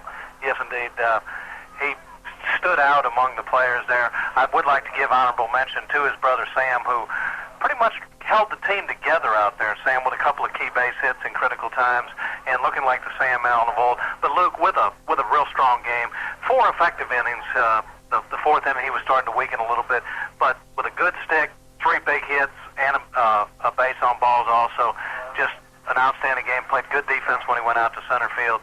So definitely Luke Allen, WGFS Player of the Game. And another factor in his receiving the Player of the Game is that his is the cleanest line score. No one pinch hit for him or came in for defense for him during the game. One of the few that we can still read. For Henry County, 8 runs, 6 hits, 4 errors. They left 5 men on base. Somebody's the losing pitcher. Henry County put 4 pitchers in this effort. Jim Doug Holder gave up those runs in the first, so it looks like he gets the loss in this game, going only the 1 inning. Matt Phillips pitched 3. Travis Thomas with a pair, and Ladd Hammond came in the 7th inning. And they had the 15 hits the Newton Rams did off of 4 different Henry County pitchers. It's a little bit of a boost for your offense, but kind of a shaky ball game, and one that you felt very comfortable with, then very uncomfortable, and then comfortable again.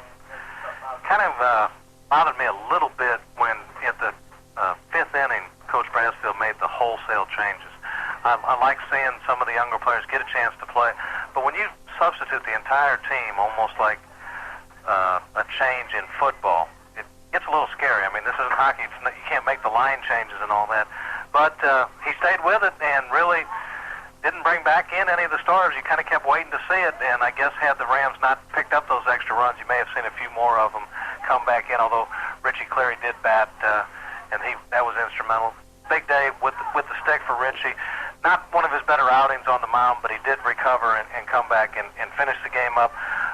Unfortunately, he does not get credit for a save in this situation because even though he did go the 3 innings, you do need to have an effective outing, and all of us realized that this was not vintage Richie Cleary out there on the mound. Well, the Rams do get the win nonetheless. They moved to 4-0 in the 95 season and 3-0 in South Metro Tournament play. They are 1 win away from making the finals as the first-place team from their bracket, having a chance to win this thing for the 4th year in a row. That is unprecedented, definitely. The Newton Rams looking for their 4th straight South Metro Tournament victory, and they'll play Mount Zion Tuesday from right here at Henry County High School. We will be back. Kevin Holden and Bill Dolan will be with you Tuesday evening to bring you that game live here at WGFS. And Bill, if you're Coach Brassfield, between now and Tuesday, what do you do to prepare the Rams after this type of game?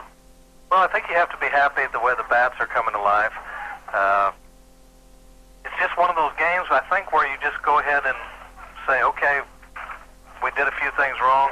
I think you go back to just stressing the fundamentals and that again. And the biggest problem tonight for the Rams was the base on balls, as that's what really hurt Richie Cleary. Because if you take away those bases on balls, they don't score but about half the runs. Because as almost always happens, you put a man on with that free pass, he's going to come around and score. Time of the game just under 3 hours, and our co-player of the game goes to any of you who have stuck with us from the first pitch to the last pitch. One person who did that, our executive producer, Todd Chapman. For him and for Bill Dolan, Kevin Holden reporting from Craig Lunsford Stadium, Henry County High School in McDonough. Your final score, the Newton Rams 14, Henry County Warhawks 8. So long, everybody.